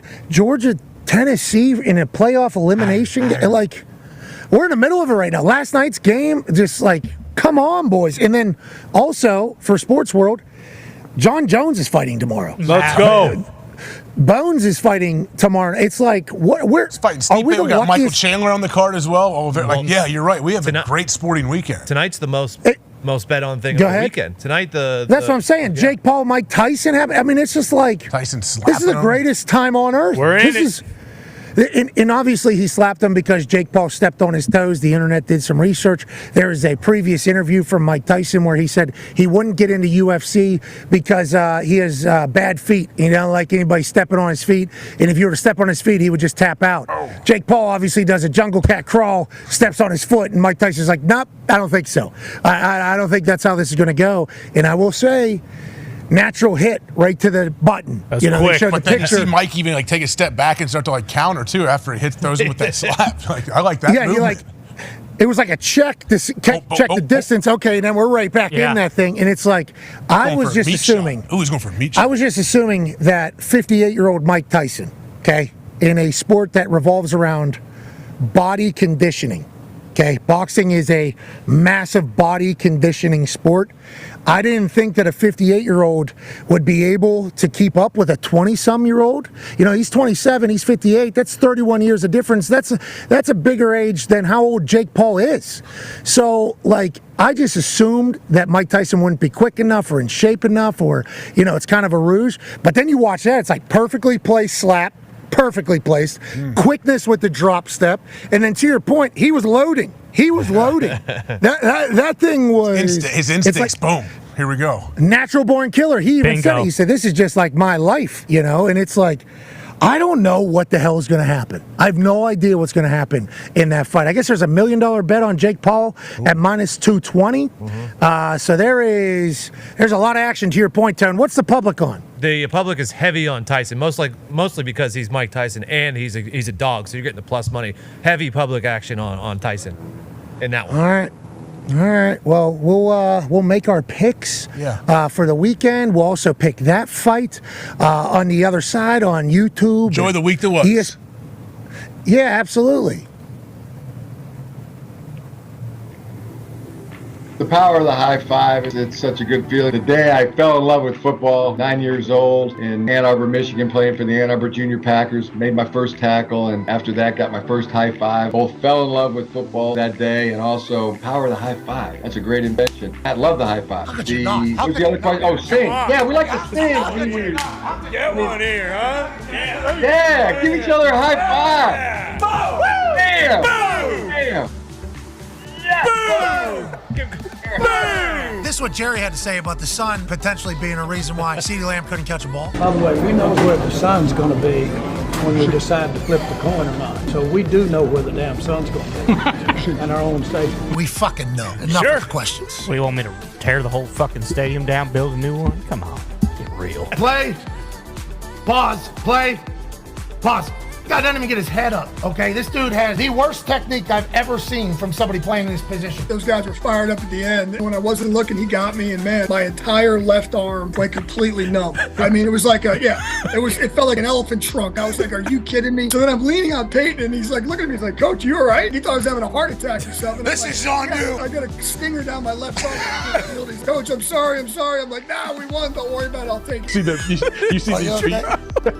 Are you okay? It looks like he's having a stroke. Yes, it's scary. Yes, that's hilarious. All right, Connor. Tom Cruise reportedly wants Glenn Powell to replace him as the lead for Mission Impossible franchise on future installments, is what Ian Snyder has reported. We just want to call and say congratulations, brother. My mom would never let me do that. No! That's a death trap. What's your beef with Dominic? The guy sucks. Oh my god. You know that, though. Is it 3.5? Tony. 4, you mutt. I'm not doing 4. It's 4. 4 on the fucking You thing. have to do 4, sir. Fucking waffler, man. I'm taking Philadelphia. Oh, no! Against your brother! 1 hour later. Have you Do you vacillated? think I'm really going to bet against my blood? Oh, no. Give me the 4 points of the Washington Commanders. Whoa! What's your song? Paris by Jay-Z and Kanye West. What? I don't think that's the name of it. Yeah, it is Paris. What does that mean? I don't understand what that How's it means. go? It gets people going. It's provocative. Yeah, see, so you know it. That's the lyrics. Paris. That's not the name of the song. What's the name of the song, Connor? Say it. I'm okay. Pat, But I say know it. it's not called Paris. Pat, say the name of the song. I don't think I know what song you're talking about. Well, you just quoted some lyrics, so it seems No, like you know I was the just name. saying that as something that was like, wow, that's. Does anybody want to say the name? Gets the people going. Do you know lyrics? So what That's not the lyrics. I, So I'm what are you not, talking I about? didn't name the song, so I don't know why you're What's looking at it me called? like I did. Paris. Do you have any arguments? Anybody want to argue that it's not called Paris? It's definitely not. I don't think So not Oh, what is it called called? I Paris. would love to hear it. I think AJ will actually. Yeah. AJ? I don't even know who you're talking about, guys. I'm sorry about it. I see you got the Verstappen hoodie on. Are you an F1 guy? I am. Yeah, I am. I'm a motorsports guy. JJ1! JJ1! JJ! Wow, this guy, JJ's dad! JJ's dad! Thanks for with JJ's mom! You're the best, Pat. You know what we think about you? For he's a jolly good fellow, for he's a jolly good fellow, for he's a jolly good fellow. With nobody can deny.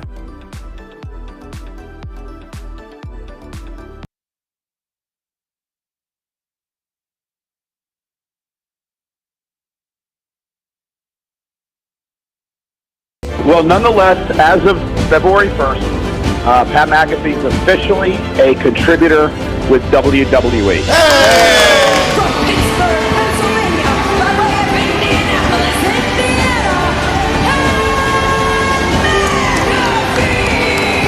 Living his dream to be a part of WrestleMania. I want to see Pat McAfee tonight. I've been preparing for this my entire life. McAfee wins! McAfee wins! Pat McAfee has done it again! It's time to toast the boys and toast the brand. McAfee's wanted to drink beer with Stone Cold forever. Stunner! Stunner! There was a point in my life, all I could think about doing was professional wrestling. McAfee closing in on another WrestleMania victory. First, we're going to have to get the okays, obviously. And we did from people high up. They were the only people that knew for a while. There was like 3 people that knew in the whole world that was going to potentially be a situation for a little bit. City of Stars, Boston Connors here. We will be there tonight. Nobody's supposed to know we're here. It's going to be tough. And if you're a man that's only known for wearing tank tops, you kind of got to cover it up.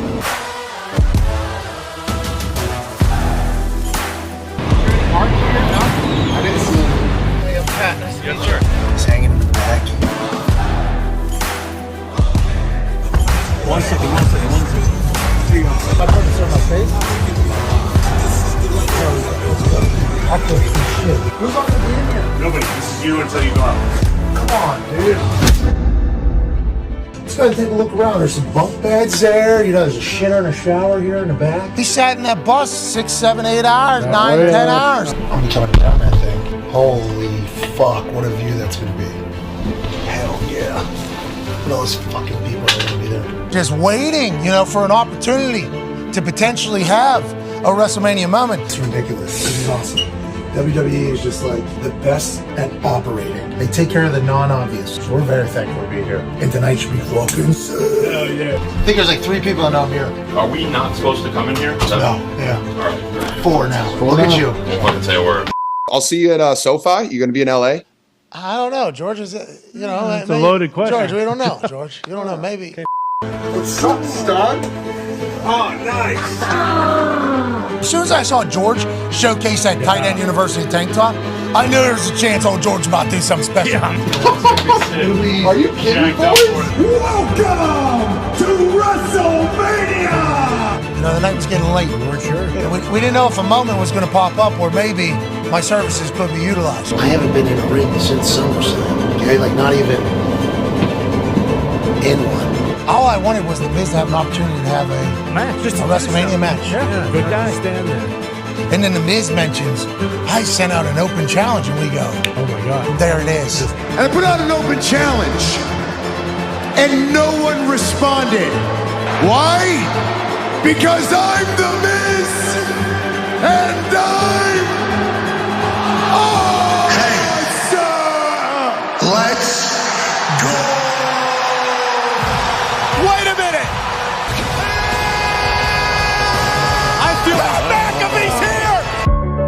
I have walked out into a stadium as a WWE superstar probably 1,000,000 times in my head. WrestleMania was missing Pat McAfee in the Pat McAfee show! And I'm thankful to the WWE Universe that said hello whenever I came out on that massive fucking stage. By the way, there's only 2 announcers undefeated in WrestleMania history, me and Pat. I can't believe McAfee's here. Hello, beautiful people. What's up, Snoop? What's up, Snoop? You're a legend, dog. You're the best, dog. Hello, Miz. None of us saw this alleged open challenge that you set. But good news. This is my WrestleMania tank top. If you still would like a match, why don't you let me beat your ass right here, right now? You all want to see The Miz versus Pat McAfee right here, right now? I'm the host of WrestleMania, and I cannot make matches official. Miz, I do believe your tiny balls are showing. Tiny balls. Tiny balls.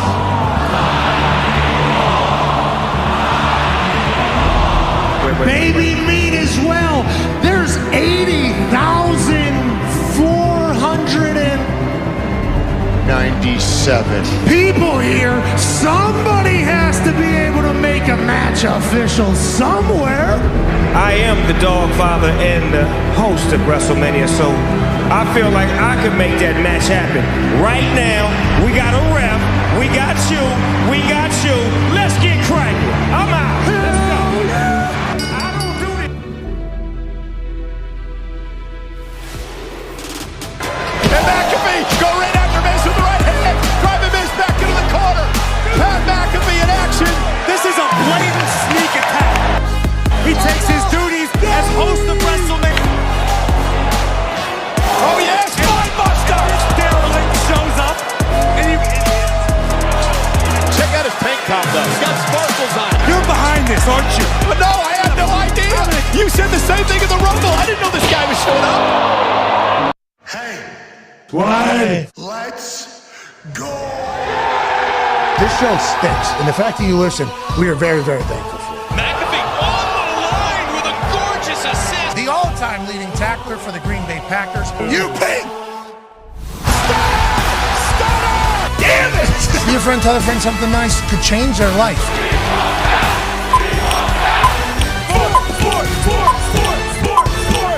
Welcome back, Hour 3 of the Pat McAfee Show. I'm AJ Hawk here at Pat's desk, holding it down in Indianapolis, Indiana. Pat's down in Athens, Georgia for a huge matchup. Tennessee, Georgia.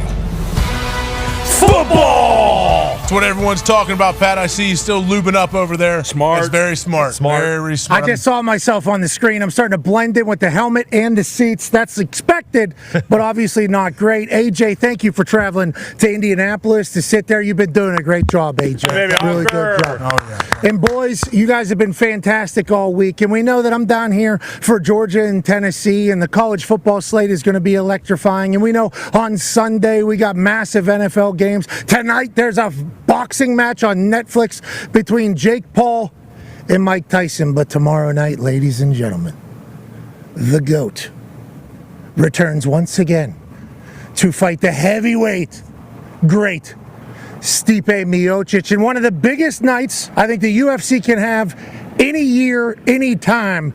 Johnny Bones Jones is back fighting, as is Michael Chandler. Ladies and gentlemen, the president of the UFC, Dana White. Yeah! How are you? What's man? up, guys? How are you? Dude, not as good as you. Bones is fighting tomorrow. I'm going to be honest here, okay? I think we are at a stage of, I don't know how you feel. I think I could say, hey, I'm friends with Dana White. I think I could say that, right? Can I say that? Absolutely. Okay, so I'm friends with Dana White, and I had no fucking idea that Bones Jones was fighting this weekend until like 4 days ago. Brother, I had no idea. 100% on me. This is a massive ordeal. This is a massive evening. And then obviously, it being against Stipe, who is legend in the fight game. How excited are you for tomorrow, and how do you think the fight goes? Obviously, Bones is a massive favorite in this thing. Well, that's a big problem. We're not doing our job if the biggest guy in sports Dana, it's didn't my know fault. that the UFC was happening this weekend until 4 days ago. We have completely failed. No. But yeah, My fault. I'm excited. Well, the good part is that it's the second biggest gate of all time at MSG. So some people knew. Not the biggest guy in sports, but some people knew. No, Dana, it's 100. I'm a dipshit, you know, and there's been a lot going on, as you know. You've been in the middle of it all. Okay, you've been literally in the middle of it all on the night of it. So I think there's been football happening, and then obviously, congrats on a winning campaign. By the way, congrats on a winning campaign. Thank you. Appreciate it. That whole thing's happening. So now that we have eyes on this, I mean, this is second biggest gate in Madison Square Garden history or whatever. But like, this fight is a dream fight, is it not? And I'm not like a UFC expert. I watch all of the fights and all the pay-per-views, but like, this is a dream fight for a lot of people. And how's the vibes going into it? Yeah, this is a fight that needed to happen. Jones got hurt several months back. We got the fight back on track. This fight has to happen, and then whoever wins this fight, the big heavyweight fight that everybody wants to see is whoever wins this fight this Saturday versus Tom Aspinall, who is the interim heavyweight champion. And if you think about this, I've been saying this all week. Think about how hard it was for us to get into New York, right? Corrupt politician over here that was keeping us out of New York. Now, at Madison Square Garden, we're number 1, 2, 3, 4, 6, 8, 9 all-time biggest gates in Madison Square Garden history. Is that good? Is that good? I don't know. You tell me. Good for you. Yeah. Obviously, you draw a lot of people. Your fans are incredibly passionate. And if you get how many more? Okay, so Tommy was chanted yesterday, I think, at the press conference. You were asked about it. Place went crazy whenever you said, yes, the winner should fight Tommy in this entire thing. When you look at Bones and where he's at in his career, what is the thought of how many more? Have you had the discussion about that? Is there no end in sight? Like, what is the kind of thought with Bones, who's obviously GOAT in this entire profession? Well, if you look at what he did to the number one guy in the division last time he fought, I mean, could he have 10 more fights, right? Tonight will tell. You never know in this business, or Saturday night will tell. You never know in this business when somebody shows up and, looks old in the fight business. We'll find out on Saturday night. How do you feel about his training? What have you learned about where Bones is mentally and physically going into this fight? He looks good. He looks like he's in great shape. The weigh-in's here in 2 hours, but he looks like he's in great shape right now. He weighed in light, and Stipe looks good too. I mean, we talk so much about John. It's almost like, everybody's overlooking Stipe, which is the position he loves to be in. He loves to be the underdog. Every time he goes into a heavyweight fight, he's the underdog, and he wins. So getting through Stipe is no easy. Exactly. Here he is beating Daniel Cormier, one of the greatest of all time. Yeah, double champ at one point. Stipe lives in Ohio now. Ohio guy AJ Hawk has a question for you. Yeah, Dana, are you excited for some? You get more and more fans every single day. I feel like the UFC does, but are you excited for some people to get to watch both these guys fight that may have not seen them fight a bunch, especially in their prime, which they both still very well could be, but people are kind of sleeping on them, I feel like, because they just haven't seen him recently. And what do you think a fight like this could do for both these guys? And obviously Michael Chandler, Oliveira right before him. Like there's a lot of big time names who I think some people don't know a whole lot about. Yeah, everybody knows about Oliveira. He's a huge superstar for us, and Chandler. That guy's never in a boring fight. Neither one of them are. I mean, if you had to ask me, that's fight of the night already. We should probably already write their checks and give it to them now. Hell yeah. That's going to be fight of the night. But then the main event, you're not wrong about Stipe. Stipe's been out for a while. When he was active, people were sleeping on him, so they're really sleeping on him now. And you can't. I mean, first of all, sometimes when you look at the odds in this sport, I think the odds makers are crazy. Underdogs win here. They don't win in boxing, but they win here. And he is a very live dog on Saturday night. We'll certainly talk about boxing at some point in this conversation today because of what's happening tonight. But let's talk about Michael Chandler a little bit. And you talked about him never being in a boring fight. He takes pride in that. I've heard him obviously on podcasts. He's been with Busted with the Boys. He's been with everybody basically. And he says, I'm there to entertain. I understand what's at stake. And he takes a lot of pride in being an entertaining fighter, which I think is why everybody was so jacked up being the guy to take on Conor McGregor coming back. And then obviously the weight. This fight gets dropped in. Him and Conor still on the line, are still potential or still going to happen at some point. But what was it like making the decision to give him another fight? Was he pushing for that? Were you pushing for that while the Conor thing was trying to come together? And how pumped are you to see him back in the cage after an extended hiatus? Well, I always tell fighters, your window of opportunity is very short. You shouldn't wait for anybody ever. I understand waiting for Conor because it's such a big payday for a fighter, but no, you don't sit around and wait for anybody. And people love to watch him fight, him and Oliveira, because they fight like Arturo Gatti. Those guys go out and just leave it all in the octagon. People love those type of fighters. Oliveira and Chandler are literally exactly the same in the way that they fight. And I'm going to tell you right now, I bet you anything that's fight of the night.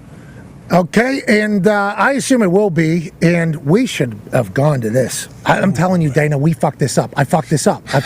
I should have known that this was happening. I should have known this was happening. I am Arthur Jones, Bones' brother, played for the Colts, so I know that I'm like I was at his fight in Baltimore when he came out, did the Ray Lewis entrance. He's obviously electrifying, and he just toyed with a guy for 5 rounds, just having his time. And then I remember the entire run, obviously, through experiencing it through his family with Arthur Jones, of he had a Nike deal. He was on Sirius. I mean, he was True. The guy. The fact that he's back, we fucked this one up completely. We should be there. We will definitely not do that going forward. Conor has a question for you, Dana. Yeah, Dana, obviously you just mentioned with John Jones, in this fight, the winner should fight Tom Aspinall. And then yesterday, I believe John Jones mentioned kind of the idea of fighting for fun after this fight. And, Pereira was thrown out there and kind of the idea of super fights going forward. Is that something you consider when it comes to what the fighter wants? And what did you think about what he said regarding all those future fights?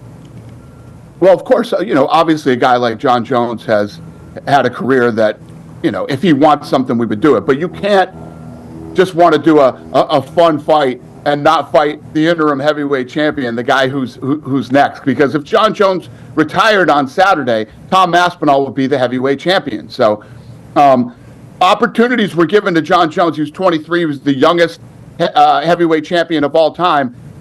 Now, as he sits where he sits, it's his obligation to give it to the younger guy to give him that opportunity. And if he beats Tom Aspinall, then yes, I would do the Alex Pereira fight. Okay, and do you want to just make any final claims about the pound-for-pound rankings? I know that's been a big storyline. He's still number one? Yeah, you got any? As long as he is active in the UFC, he is the pound-for-pound best fighter in the world. Dominated the light heavyweight division, moves up to heavyweight, and his first fight dominates the number one guy in the world, and then we'll see how Saturday night goes.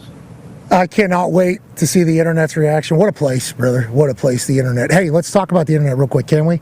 I think Rogan told a story about election night. You were sitting next to Elon, and Elon said it's over or something like that. Like 4 hours early or something? 4 hours early. Well, what happened was he's on his phone and he's following some type of algorithm. I don't know what he had going on, but it was Pennsylvania. I want to say it said she was ahead in Pennsylvania, and he leans over to me and President Trump and goes, they don't know yet, but he's pointing at Fox. He says, you just won Pennsylvania. And me and Trump were like, what? So then I had just done Tucker Carlson, and when I came back, they wanted Elon for Tucker Carlson. So they're trying to wrangle him and get him out of there. I didn't realize he was going to leave after that, but he literally said to me, he goes, tell him he's the 47th president of the United States. So he walked out and I said, Elon just said you're the 47th president of the United States. So he I couldn't eat. He was sweating it, but acting like he wasn't sweating it, President Trump. Then when we leave, we go to the convention center. 4.5 hours later, they call Pennsylvania and call him the president. Dana, what a wild thing to be a part of. Literally from yacht, flight, all the way through election night, and then you're sitting next to an alien in Elon Musk, who's smarter than everybody. He's smarter. He has this obviously outlaw mentality. He definitely does. The guy's been a billionaire like 6 different times. It's like six Right. different ideas. He's kind of done it, and everything has changed. And then you're sitting next to former president and then next president, and you're right in the middle of it, Dana. Hey, you done good, buddy. I don't know. Thanks, bro. You should think about that sometime. You're in the middle of like the biggest shit, and tomorrow night is going to be electrifying. Incredibly pumped for you. Going to be awesome. I appreciate it. Thank you. We need to go to this though. This needs to be one we're supposed to be at. MSG. We fucked this one up so bad. Where are you? Are you? Yeah, you guys should all be out here. First of all, you're one of the biggest guys in all the sports, and you're on ESPN's network, and you didn't know till 4 days ago there was a fight. Okay. Horrible. I told you. It's on me, Dana. This one is, I'll hand up. We'll be better next time. We will certainly be watching, as will the rest of the world. Do you want to give a prediction tonight for Jake Mike? This fight is being sold on the fact that everybody wants to see Mike Tyson knock him out in one punch. I don't know. I love Mike. I hope he does well. So I don't know boxing as much as you do, obviously. Got your start in that, I believe, before going into it all. Conditioning's like the massive piece of it, right? And age is certainly a massive part of that with the body. Mike Tyson's different, though. Is that kind of the angle here? He's 58. Could you imagine winning a boxing match? 27 is 27. 58 is 58. It's just, This is what Jake Paul does, though. He tries to fight, guys that are fucking 60 years old, Okay. All right. I assume you'll be watching. Ladies and gentlemen, President and CEO of the UFC, Dana White, we appreciate you. Yeah, Dana. That's what Jake does. That's That's what Jake does, he said. That's unreal. It's classic Jake Paul football here, okay? This particular 58-year-old, though, is a little bit different. I was listening to Jake Paul's trainer. Is it Sugar Ray Leonard? I think.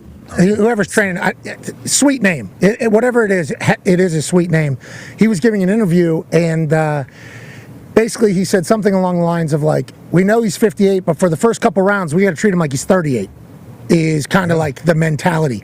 So I think the Jake Paul camp is trying to get this thing obviously late, and that would make sense if you were just any human trying to fight Mike Tyson. I think it's easier. Everybody has a plan to what? Get punched in the mouth. Who said that? Tyson. Mike Tyson. Yeah, bingo. So everybody has a plan until you get punched in the face, and that's a Mike Tyson quote. And now we're talking about Jake Paul's potential plan, and then he's fighting Mike Tyson. So I think I'm intrigued by it. I'm very intrigued. I'm going to see if Absolutely. can Jake, like, people assume that Jake's going to kind of keep his distance and try to dance around for a little while to try to buy some time, tire Mike out. Is that what they think? Yeah, well, Jake Paul will be able to get through the booing if he dances. You know, like that's the thing about it. If you dance, you're going to get booed. I hope they don't grab. I hope they don't grab a bunch. You know, sometimes in fights they start boom, they grab and they're holding. They got to break them up. Also, though, Jake better watch out when they grab. If Mike wants to punch out of those, like the dirty boxing, like in MMA, that you can catch one right there and knock you out clean. Yeah, I think Tyson would prefer that. Yeah. Yeah, exactly. And if I'm Jake Paul, and I'm once again not a boxing expert, although I have taken 2 classes. Okay. Roll a shoulder, boys. Roll a shoulder. Keep your hand up like you're holding a telephone. Like you're holding a telephone, okay? That's what we need to do there. Like the booing aspect, very real, I think. The booing aspect, very real. So if he stays away, I think crowd's going to get antsy. Boom. Can Jake Paul mentally do that? Now, if Jake Paul gets close to your point about grappling, it's like you definitely, if you get close enough to a refrigerator bit, you want to, he's going to want to get to this as quick as possible, I think. So that whole not dirty boxing, but like before the ref breaks it up, that's when we could see one of those Tyson bang, Hadouken with a Pez dispenser head. You know, like that's what we kind of envision. That's from the video game, right? Mike Tyson Punch-Out. Oh, yeah. That is literally the thing. So I think there's something magical potentially going to happen tonight, one way or the other. And if Jake Paul wins, how will it be viewed? He beat Mike Tyson? Beat a 58-year-old, yeah. Depends how Mike looks too. I think. Like if Mike looks really bad and Jake wins early or something, then it's different. But let's say it goes like 7 rounds and Jake gets him, might be different. Yeah, bingo. Well, you're right. And I think Jake will have a chance to showcase even more boxing, right, ability because Tyson's natural movements are going to be boxers' movements. You know, like that is the shoulder roll thing. Like I mentioned that thing, like as if I could actually do it. I couldn't, but actual boxers can do that. Like Floyd Mayweather has literally lived and died with the shoulder roll. Even if you think you're punching him, you're not. Like Mike Tyson's naturally going to fall back into that, I think. You know, like I think muscle memory doesn't matter how old you are. I think you're still going to have natural instinct. And it's like Fury had all those natural instincts and beat Jake. How? I know. Let's make our picks before we pick the NFL slate here. Let's go to the toxic table. Yeah, come on, guys. Actually, let's go to one half of the hammer. Don. Cowboys, AP. Tone, who's your pick on this particular fight? Iron Mike Tyson, brother. Second round, knockout. Okay, that's very exacto. Let's go to the toxic table. At Ty Schmidt, who do you have tonight? Jake Paul, Mike Tyson. Mega fight. Tyson by knockout. No way I'm picking against Tyson. Boston Connor? I mean, I really don't want to do it, but like Dana White just said, it's 27 versus 58, so I'll take Jake Paul. Okay. Boston Connor has just picked Jake Paul in a boxing match against Iron Mike Tyson. Now, the age difference obviously very real. Let's go to the back room, too. I'd like to hear all the boys' thoughts on this. We'll go with Frankie Moraldo, Paisano from Pittsburgh. Who do you have, Jake or Mike, Nick? I think Tyson takes a dive for the 20 mil payday in third round. So congrats, Jake. Doing that. There's a lot of people who think that is the case. A lot of people. That Mike Tyson's going to do that? Did you hear his legacy quote? He doesn't have You mean to Zach Earl? Yeah, it was awesome. He doesn't care. That legacy quote yesterday. Pretty awesome. Him giving that, and then the way he's been handling everything else, him smacking Jake. I think this is Mike Tyson. I think we're witnessing a Mike Tyson. You know what I mean? This interview, obviously, the world has already seen. She did a fantastic job with her question. Good confidence, good mic control, good, emphasis on the. I thought she did a fantastic job asking about legacy. And then Mike Tyson just tells her, "Yeah, who gives a shit?" Like literally. And then he says how arrogant you have to be for people to want to talk about you after you die. Who gives a fuck? To this little girl. And then she responds, obviously, and says, "Wow, I've never heard that really before." Good, actually. That was a great response. She was good. Great response from that girl. Like she is going to go and do things. But listening to that answer from Mike Tyson, I naturally was like, "Oh, this is This feels like old Mike Tyson. Like this is from the videos I've seen, and now granted I wasn't paying attention enough through his prime. It was like, but that answer right there made me be like, oh, he's flipped the switch. He's old Mike Tyson. So people thinking that Iron Mike would take a dive, that's an interesting take. And I assume he is very, very disrespected by that entire thing. Let's go to Zito. Zito, how do you feel this fight goes? Tyson, you can't make a killer. You are a killer, so I think Tyson all the way. Okay. Bars? Okay. Well said. Hey, straight up, dude. Straight up. Foxy, who do you like? Jake Paul, Iron Mike Tyson? Yeah, the sport of boxing needs Jake Paul to win. We don't talk about boxing unless Jake Paul is in a boxing match, so I think Jake Paul wins this thing for the entire sport of boxing. Okay, so That's true. kind of not making a pick. Dana's getting into boxing. What, slapping? No, Is he's that getting what into you're talking about? boxing. He's getting into boxing. Yeah. Really? That's awesome. That's good news for boxing then if Dana's getting in there because he's got a big one of these. He's got a big one of these. AJ, who do you pick? I mean, I'm the oldest guy here. I'm sure I'm taking Mike Tyson all day long. I guess I didn't see Mike Tyson really fight in his prime, but I remember Mike Tyson being Mike Tyson and telling reporters that he's going to eat their children. So yeah, I'm taking Mike Tyson. Yeah, impregnable. Yeah. So when I got a chance to not host the ESPYs, but come out and talk at the beginning of it, what a wild thing that was, looking back on it. Oh, just the way it all went down. Jeez Louise. That'll be in a movie, I think, someday. I think that'll be a part of it. But anyways, I walked out. He was front row, Mike Tyson. And I think you feel it. You feel, you know? Like, holy shit. Jake feels that. Jake has to feel that. Well, he said it was a dream come true. In my dream, I got slapped by Mike Tyson. And I think Jake Paul, has committed his entire being here to being a boxer. Now, obviously, he has the W deodorant and body spray, which we got a sample of. Shout out to Jake. I am nothing short of impressed by the Paul brothers and their entrepreneurial spirit. Now, have they made mistakes? Certainly. But with Jake Paul in boxing, feels like it's a real passion project for him. Him being all in. He's a guy who, to Foxy's point, has brought boxing on the map to a lot of people that would never pay attention in the past. And just like Floyd Mayweather, sure, maybe people were waiting for him to get knocked the hell out. And I will always say, good on you, Jake. But I'm going to have one time in my life to pick Mike Tyson in an actual boxing match. I'm going to pick Mike Tyson because this is never going to happen again. Now, brain, thoughts, opinions, knowledge, everything about that is 58-year-olds should not win a boxing match. I mean, that is just not, because how much stamina you need. And Jake Paul has been committed to this for 5-6 years straight every day. Mike Tyson has not been every day training boxing. He obviously had that fight. How many years ago was that last fight against Roy? I think that was 2020 maybe. Yeah. 2020? Okay, so has he stayed in boxing shape since then? How long has he been? He's been in and out of I know he's got stuff like sciatica or whatever acts up, and he's been in wheelchair with cane and stuff at times. He had so much back pain, for real. Okay, so all right, I'm picking Jake Paul then. I didn't know. He's not now. No, you see Mike now. He looks great right now. I think sometimes it can flare up and shut him down. Okay, I'm picking Mike Tyson. Okay, sweet. All right, I'm picking Mike Tyson. All right. Think about if you ran into Mike Tyson somewhere a year or two down the road and he remembers. He knows that you picked Jake Paul. Oh, yeah. Yeah, but also I would like Jake Paul to know that I have respect for what he's doing. I have a ton of respect for him even taking him on. Even thinking of making the fight, I think is nuts.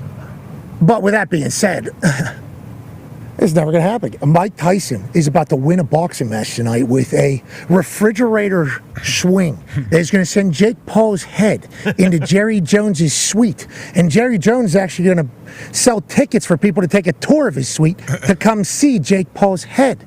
That's not going to happen, but give me Mike Tyson. Okay, sweet. We did it. I can't wait to watch that tonight. That's good shit. Netflix is doing it. They have a lot of people that have been associated. I saw Ariel working there. I saw, you saw him. You know who I'm talking about. Who's the guy? He's with, I think he's with Kevin Durant. Who was the guy standing in between them during the face-off? Oh, I don't know. I do not know. Not sure. I saw that guy. I didn't know who he was, though. No, he looked familiar. Any of the guy with Boardroom with, yeah, I don't know, he looked like that guy. I don't know who he is either. Netflix is going to invest a lot into this. I assume the show is going to be good. I assume the quality is going to be good. Oh yeah. And I think they're going to deliver. Do we know the announcers or who's even doing like the intros or who's doing the play-by-play? Not 100% sure. No, the walkout's around 11. We did look that up for Paul. 11 p.m. 11 Eastern. Yeah, Eastern. Okay. Man, it looks like I'm not going to be watching. Man, we're supposed to. All my kids want to watch this. I don't know if they're going to make it. Sorry. Jeez, can they move that up? Can we move that up? They got like 5 fights, I think it was. I think we saw before. 7. It'll never go 7, earlier. including the. Even if they're knockouts ahead, it won't go earlier. Commentating Well, is Moro Ronaldo and Roy Jones Jr. Oh, Moro Ronaldo's out there? I love Moro. Yeah, okay. This is good. Okay. Tonight's about to be electric. Yeah, it is. He will make it electric. Even if these matches or these fights are not electric, Moro Ronaldo will sell the shit. I mean, he is that guy, Canadian legend, right? Gumps, he's Oh yeah, dog. yeah, Canadian legend. He used to be in WWE, NXT. I got a chance to watch him work numerous times. I think he was on the main roster for a bit there. He's awesome. I watched his documentary too. Wasn't that interesting? That was an interesting doc, man. Like he's an open book. That guy. Yeah, and he was nothing but kind to me, man. Moro Ronaldo was nothing but nice to me. So I respect and appreciate everything he's been through. So he'll make it electric. Oh my God, him and Lucas and Jerry Jones, Jerry World. I mean, yep. Oh my God, Moro's he's gonna explore the space too. I'm excited for that. All right, let's get to our Sunday picks, shall we, AJ Hawk? It's getting hot out here, I must say, boys. It does look like looks hot as hell. You are glistening. Looks like it's heating up a bit. It is. How's Gumpy doing? Is Gumpy okay? Like, is he wearing some like cool sweatpants I made or a something? massive mistake. I got a long sleeve shirt on. No, Gumpy. 2 weeks in a row, Gumps. 2 weeks in a row. Pal, we like my. The early morning's been getting me. I haven't really been thinking ahead. Yeah, I mean, you can't really see him behind the wires and the lights, but And a camo hat. well, you can't see the top of his head. Yeah, he walked into a meeting this morning. Everybody's like, "Whoa, you guys got no fucking forehead." And, Blends in with the hedges. I said, "No, it's just camo, brother. It's just camo, brother." Gumpy is Gumpy's unbelievable. Yeah. Portable charger, got it. Bang, pow. Speaker, boom, bang, pow. Man, we need to start thinking super dogs. Bang, this team has this, boom, this, boom, boom, bang, pow, boom, pow. This is at like 7:10 a.m. on the plane. It's like, Gumpy, I know you slept 0 hours last night. I appreciate how you operate. And that's why I feel like the more I thought about it, when he has to take that citizens test, even though he has never had to study and recall anything really ever in his entire life, you're going to nail it, buddy. Hell yeah, You're gonna absolutely nail it. We'll get it done. We'll get it done. No worries. No worries at all. Maybe a few. was a bit maybe worried a couple. there Maybe for a a- couple. yeah. Worries. I saw. Let's make some picks. I reviewed it a little bit. I'd have a couple worries, man. It's a lot of info. AJ, it's tough. Those questions are tough, dude. I thought I was born and raised here. I thought it was pretty tough. I looked it over. No question. Should I be a citizen? I don't know. Pittsburgh Steelers, Baltimore Ravens. I'm not going to be able to read the number from the Sun and where Ravens the are TV 3-point is. favorites. Yeah, Ravens 3-point favorites at Pittsburgh. Okay, so this is kind of like whenever the Bengals were given 6.5. Yep. We thought AFC North football, that feels like a lot of points. I know 3, it doesn't feel as much as 6.5, but I still think that's a lot. Especially with the way Russell Wilson is working. Tone, what were you going to say there, pal? To your point, Pat, I have a stat on that. Since 2008, when John Harbaugh was hired, favorites of 3 or more in this rivalry. Okay, so if you're 3-point favorite or more, you are 2-18-3 against the spread, and Harbaugh himself is 0-10-2 as a favorite of 3 or more against the Steelers. Obviously, this one is just always close. To your point, as what you were saying. Yes, and it's man, what a fucking good stat after I said how I feel. Thank you for doing that. I mean, that made me feel smart there, as you were saying. I'm like, okay, still got it a little bit, boys. Still got it a little bit. That's a big telling thing because these boys, it's a real rivalry. There's real respect. It's a really different feel in the building, in both buildings, whenever this is happening. Lamar wouldn't say that he hated the Pittsburgh Steelers. Obviously, he only hates that team down in Fort Lauderdale that he lost to, that Zay Flowers played on growing up, and he had no idea how they lost. But give me the Pittsburgh Steelers +3 at home with Russell Wilson leading the entire city into thoughts that they could win a Super Bowl again. Oh man, this been a little tough one thinking of it for me. And Tone's been staring at me too. I know he has been rock hard about these Steelers team for the last couple of weeks. But give me the Ravens here. I think the Ravens find a way to win by a touchdown. You're talking, so I was looking at you. But there is a worry that Lamar's been hearing all this. Oh, he stinks against the Steelers and this go out and he does MVP Lamar things, there's a bit of a worry about that. Okay. Yeah, well, there could be so many other things every week. There's something to potentially worry about. But Lamar, he does have a little bit different moxie swagger about him. He's got too much. I don't know if this sways your very opinion. TJ did shave his head this week. Wait, TJ, why? Shit. Why? What? Do we have a photo of He that? buzzed Grow out his his head. sweet mustache or He buzzed his something? head. It just came out like 2 seconds ago. So it's What's that full metal jacket? What's the? Yep. Mm-hmm. Is that what? He's so It is, lucky. Yeah, the Marines, Full Metal Jacket, and shaving their heads. It's a great movie. Oh, he looks, Oh, man, he looks pretty holy good, actually. shit. I'm okay. But Yeah, he's I bet got on a that little guy. fade, though. He's got a little fade with it. A little bit. No, Yeah, it looks very good. little. I will bet on that guy. Okay. Yep. I'm doing them. Give me the Man, Steelers plus that might- 3. Even though the Ravens offense Very good. is a juggernaut, but the Steelers defense and Tomlin. All right, I'll take the Steelers. Let's go. The Raiders, Dolphins. Dolphins favored by a tud down in Miami. This could be one of those feel the humidity once again games for the Raiders going down there. Tua's making tackles with his head after concussion questions while saying, I'm not wearing a Guardian cap. It's going to be hard for me to ever pick against that guy, brother. Give me the oos. And the Miami Dolphins favored by a touchdown. Gumpy, how do you feel about this spread for your beloved Miami Dolphins? Feel real good. Dodson's playing this week as well. Linebacker got cut by the Seahawks for some reason, so we got him in the middle there, and offense just going to keep getting better. Okay, good. Yeah, we should have you come over here. Why don't you just bring a microphone over Come here? on, Goop. You're connected? Oh, he's connected to the thing. He can't. Who's the quarterback for the Raiders this game? Minshew. Minshew's sorry, going. Whoops. Pat, you're telling me you're picking against Gardner Minshew. He's going to be pounding the rock with Madison, and then boom, what does that open up? Play action pass. Give me the Raiders here. Really? Okay. 7's too fucking much. course, AJ. 7's too many. Every week. Oh, We of know what course, you're come on. doing. Is that every week? Guy hasn't picked the Dolphins in 3 years. I don't. Oh, Well, that's baloney, Goop. You know. That's unbelievable. I don't like that. Packers, Bears.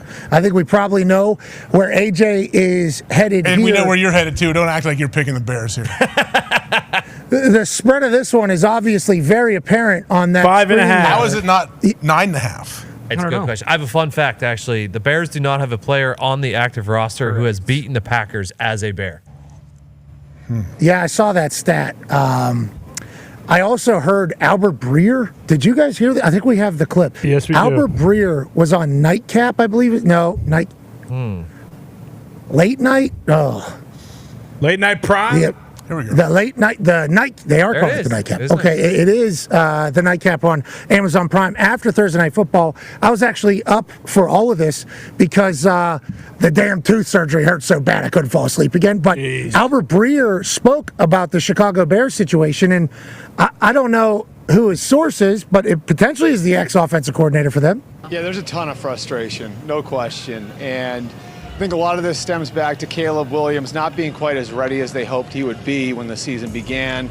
That means they can't run the full offense because he doesn't have as much command at the line of scrimmage, he can't make adjustments, can't use cadence as a weapon quite as much. He's holding the ball for too long. That led to frustration among the offensive linemen. He's frustrated the receivers, and the frustration has been towards the coaches. It's been back at Caleb Williams. And so they make the change this week. And one of the first things that Thomas Brown did over the course of the last few days is emphasize having full unit meetings rather than breaking into position groups. The hope is that he can bring the group together to try to find solutions. Okay, so Albert Breer's plugged. We are big fans of his. That's a lot, AJ. That was this guy sucks. Basically, that's what that was right there. That's more than I remember the first time I watched that clip. Honestly, he just kept going and going about things that. So it sounds like it's never been good there with Caleb.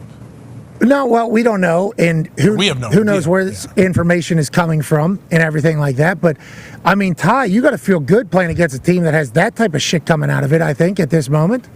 Yeah, I mean, part of me feels like with everyone talking about the Bears and how much shit they have going on, that like this might be a week where they actually play kind free. of Like, it doesn't respond matter, a little bit. yeah. I don't know if that means they win, but 5.5. Like, I'll be very interested to see who. Like, the Packers are relying on these young guys after trading Preston Smith. Like, they need to get some pressure on Caleb Williams. Like, if everyone's talking about how shitty their offensive line is, they gave up 9 sacks last week, and the Packers come out and they can't get any pressure on Caleb Williams. I think that'll be. But Also, they said Jordan Love is the healthiest he's looked, and like the bye week came at the perfect time. So that's, I mean, I don't think the Packers are going to lose, but I could see a world where this is much closer than everyone thinks it's going to be. Okay. Who did Albert Breer hear that from? It's a good question. He also said that they were implementing the offense before they drafted Caleb Williams, like before the draft when they had meetings with him. So, I mean, there was that is concern. There was a lot. I mean, I was listening, and I love Albert. Like they were installing the defense like at or their offense like at the combine with him already. When they were meeting, yeah, like their meetings were like kind of like talking about it, and then to hear all that's wild. Good luck, Barrett. Hey, all right, I'll take the Packers on that one. All right, I'm going to take the Packers as well. But hey, this could be a galvanizing effect. Could be. You never know There's a chance. what happens with any of these teams. And also, he's a rookie still. So, I mean, we got to remember that. We're talking about Caleb Williams as if he's like a 10-year vet. First year playing football in the NFL. It's a different world. Browns, Saints. And whenever you talk about this game, you think about the coach for the Saints potentially walking into that Superdome before the Browns come walking in and Jameis Winston and dumping in a toilet and clogging it up so much so that the water is spewing from the roof and dumping down on these Cleveland Browns and that elf, Darren Rizzi, head coach of the Saints, enters his second game as an undefeated head coach in the NFL. AJ, how do you feel about the Browns coming to town with Darren Rizzi and his big old dumps? Well, we got Jameis. As Rizzi said, Jameis will be back in the Superdome. We know what that means. Tons of energy. I think Jameis will play well, but I'm going with Coach Riz and the Saints at home for sure. Is there any injuries for the Saints we need to talk about here or the Browns?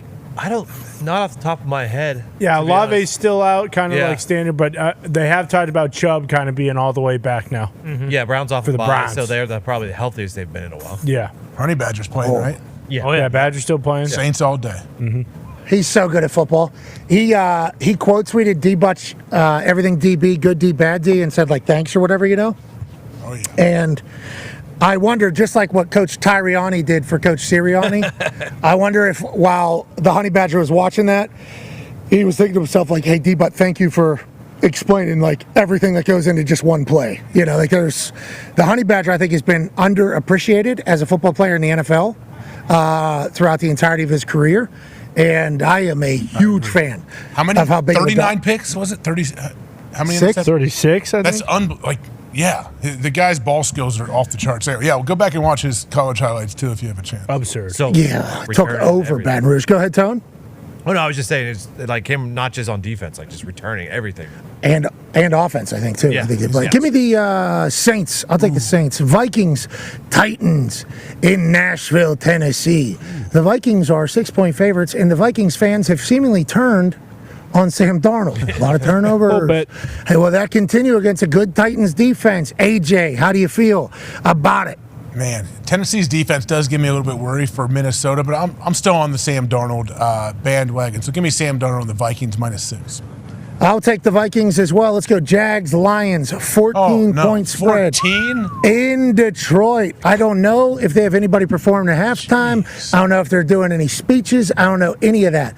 But I do know that the brand new Lions are 14-point favorites in any game. Foxy, what a wild time to be alive, brother. Yes, sir. Largest spread of the year, and it will be Zadarius Smith's first game in Detroit, so we're pretty pumped up here. And also, Trevor Lawrence is out. It's a Mac Jones game. Uh-oh. Oh, okay, sweet. What's that, Connor?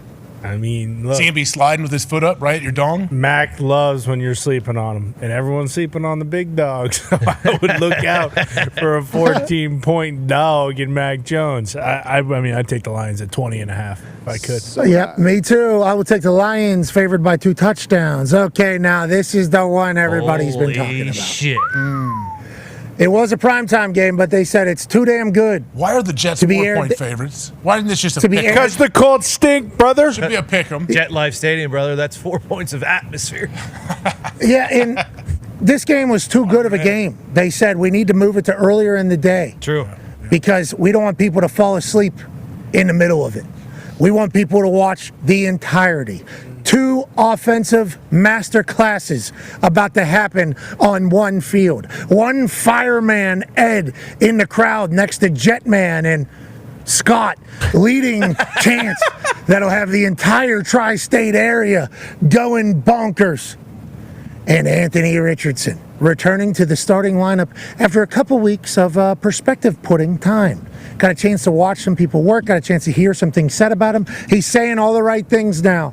He's viewing the world in a way that you would hope a QB1 for an NFL franchise would view it.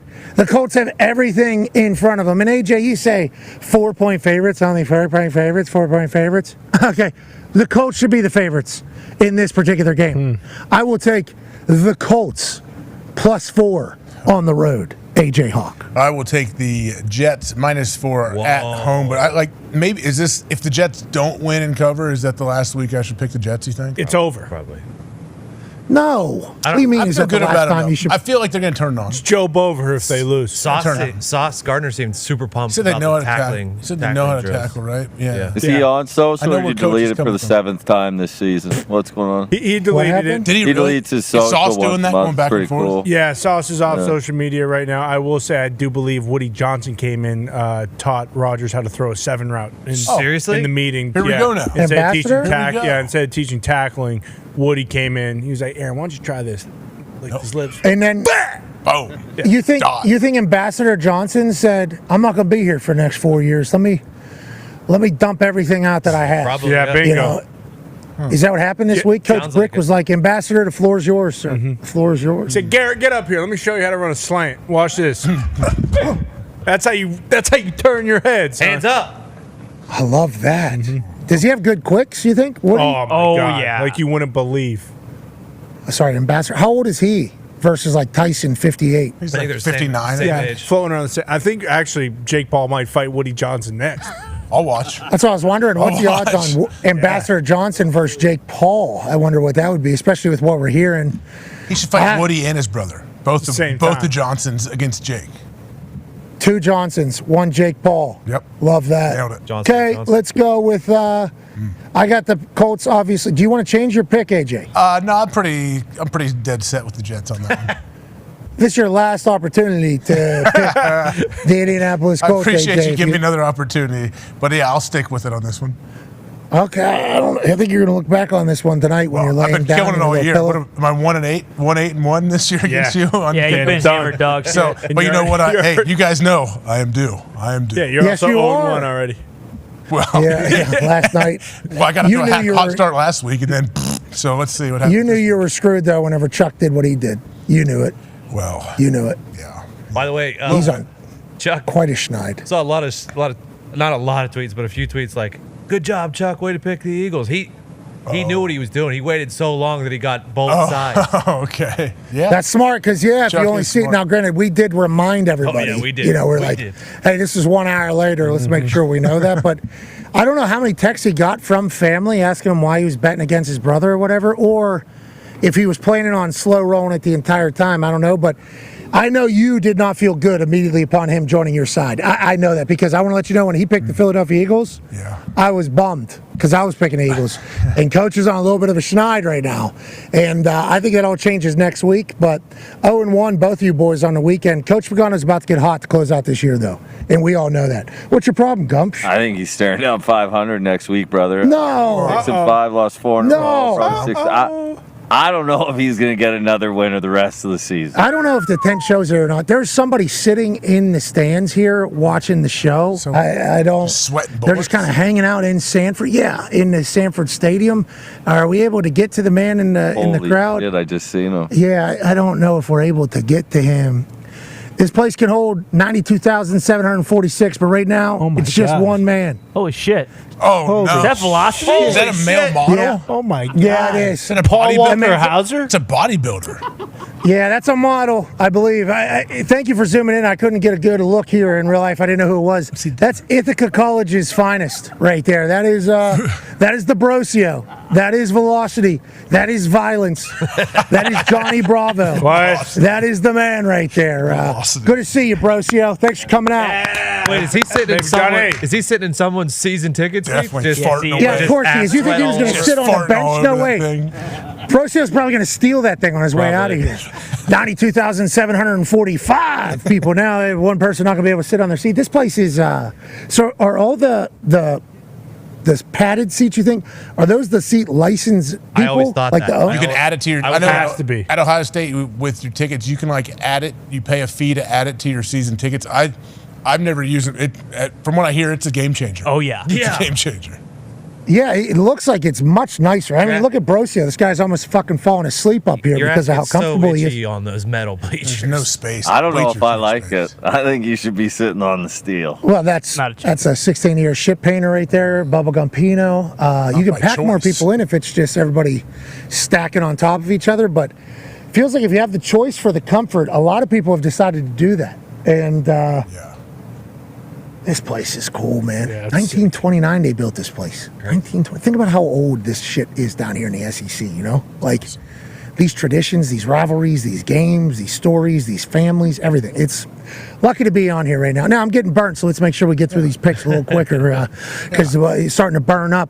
So we are currently on the Rams in the Patriots after you falsely said that the Jets were going to be able to cover 4 there. Rams favored by 4.5 in Foxborough. Connor, are you disrespected by this, or how do we feel about the number? No, this is kind of status quo. Probably the rest of the year. We're looking at the schedule today. Aside from the Colts game, they'll probably be dogs in every single game. I feel great about the direction of the team. I think 4.5, once again, that's a weird number. Love the 4.5, especially when you think about there's a 1 o'clock game. There's a West Coast team. They're playing at 10 local. Short week. Yeah, short week. They also played. Give me the Patriots, on Monday Pat. night. I want the Patriots on this one. Really? Yeah, I do. I like the Rams. Love Matthew Stafford, but there's something about I feel the Patriots. Drake May making everybody stand up and clap for his defense. Yeah, Pats are quietly heading in the right direction. Like I think this game we get, Colts we get, finish with 5 wins, and then that's enough to get the free agents. You know, hey, come on, things are changing over here. We're the new Detroit Lions. All right, you sold me. Even though I just couldn't even fathom what Matthew Stafford did on this field here. Couldn't even fathom. I mean, just spinning it. Just lose the biggest game probably. Okay. Jeez win Louise. nothing. And win the Super Bowl. I'll take the Patriots, plus 4.5. Super Bowl champion Matthew Stafford. Atlanta Falcons, Denver Broncos. I like the Patriots as well, for everything you said. And I can't wait to continue to watch the evolution of Drake May as an NFL quarterback. He's seemingly a guy. He's the guy. Excited for you guys. Yeah, he seems like he is a guy. Yeah, he seems like he's definitely a guy that is going to lead So a we're franchise. right in the flight path there, or what? We're right over the flight path to the airport? Do you hear? I haven't seen one of these fucking things. I've heard a lot of them. They sound like some They're- small engines. I just found one. It is small. This is it's one of those ones that I would never in a million years get in. I don't even know how you. 172 I don't know- probably. Little Cessna. Yeah, like one of those like 2-seaters. Yeah, 4. There's probably 2 in the back. 152 would be a 2-seater. 172 have 4. That was a 2-seater, I do believe. That one had a tight cabin. I mean, we're talking about a tight cabin up there. That's for like learning, right? Yeah. Flight instruction and stuff. Or flying like 45 minutes, getting a hamburger, $100 hamburger. As they call it. It's all just aviation terminology. I got the Falcons in the next game, in case you're wondering. No, but aren't you a pilot? You've flown those. I things. wish. I wish I was a pilot. I got over 40 hours and I soloed, but I didn't complete my mission. Wow, Were you flying those 152, 172? What were you flying? Well, Cessna 172. I mean, the creme de la creme's the Cirrus. You know, the little Cirrus with the side stick. Those are the best. There's a 4-seater right there, 172 probably right there. It looks like flying. Yeah, I think we are in the cameraman. So Zoom in, cameraman. You're by a smaller airport then, right? That you flew into probably. That's a good shot. Hey, that's a good shot. shot. Don't hit Good those work, buttons. cameraman. Good shot. That's good fun right there. Cameraman. What was that, AJ? What was that, a 172, you Maybe, think? yeah, 172, 152, little Cessna. This guy doesn't know shit. Planes are awesome, dude. Aren't they? I don't know how it works. I have no idea how that Wright Brothers looking motherfucker flies in the air. I have no idea how it does. Awesome. I Pretty legitimately, they say it's like force, pressure, whatever the case. Every time I get on one, I think to myself, I don't know why this works. This shouldn't work. This thing is way too big. I'm standing up and walking around at 300, 400 miles an hour at 40,000 feet. What? How is this even possible? And then I automatically think to myself, what a wonderful time to be alive. They used to have to be in the fucking back of a wagon. Think about that. Remember what it used to be like way back? A wagon. And now we got these little 4-seater. And then did you see what came out of, was it China or Japan? That one yesterday where they backed a helicopter out of basically a car, and then this helicopter just took off and was like steering like it was Uber. a car. I mean, it's like your own little yeah. baby Uber that'll take you around, right? It's a good time to be alive. I don't have enough guts though to get up in there. Baby I don't death know, trap. those little They'll be planes. good I ain't got eventually. time. They'll be good eventually. Look at this thing. They have these that are autonomous that'll fly you. They'll take you. You don't have to do anything. You're just sitting there. That sounds like a great idea. I mean, I'm Yeah, talking what you're maybe saying. 5 to 7 years from now. It might be safe enough. I wanted one of those jetpacks. What was the Italian group that had those? Zappato or Zapata. Zappato. I don't think Paul had it. I don't think he did. It was Zapata. They had these jetpacks that these people were using. I was like, that would be sweet. But then, I guess you just need that to blow up and you're done. Or you just yes. nosedives you through the earth. That could happen too. All right, so maybe we don't get those. You gotta wear a All right, I don't want jet suit. let's get back to the drawing board. All right, Falcons, Broncos. Falcons can really fly, can't they? Jesus. Yeah, they move. They really They are good I'll flyers. take them. I'll take them in this game. Me too, because the Broncos, horses just can't fly. No, they so can't. No, they run fast. Whenever you're talking about, I don't like this line. I don't like it. It is weird. What's that mean? I think the Broncos. I think people think they're a good team. Falcons coming off a Darnell loss to New Mooney's Orleans. out for the Falcons as well. He's been very good. Oh man, I love Kirk Cousins. Yep. I like Bo Nix though. Bijan. Pat Surtain. Sean Payton. You got the Falcons? I got the Falcons. In Denver? Yeah, I'll take the Falcons. All right, I'll take the Broncos. Okay. Wow, that was interesting. I don't know why I did that. That was. You going back? I'll take the Falcons. Okay, we're both in the Falcons. Nope. In Georgia. I'll take the Broncos. Oh yeah, you got the Broncos. I'm in Georgia right now. Yeah, give me the Falcons. Give me the Falcons. That was yeah. Good call. Yeah. Seahawks, Niners, NFC West battle. Now, obviously, the Cardinals run this division. Wow, holy Now, that shit! sounds like an airliner. I think there's a Falcon. I think it's a Falcon. Dassault Falcon. I believe. That's a fucking big plane to be flying that low. I mean, we got to be real close. That was. I mean, are we touching the stadium with these planes? What the hell's going on? How far of a drive did you have from the airport? That's where they're going.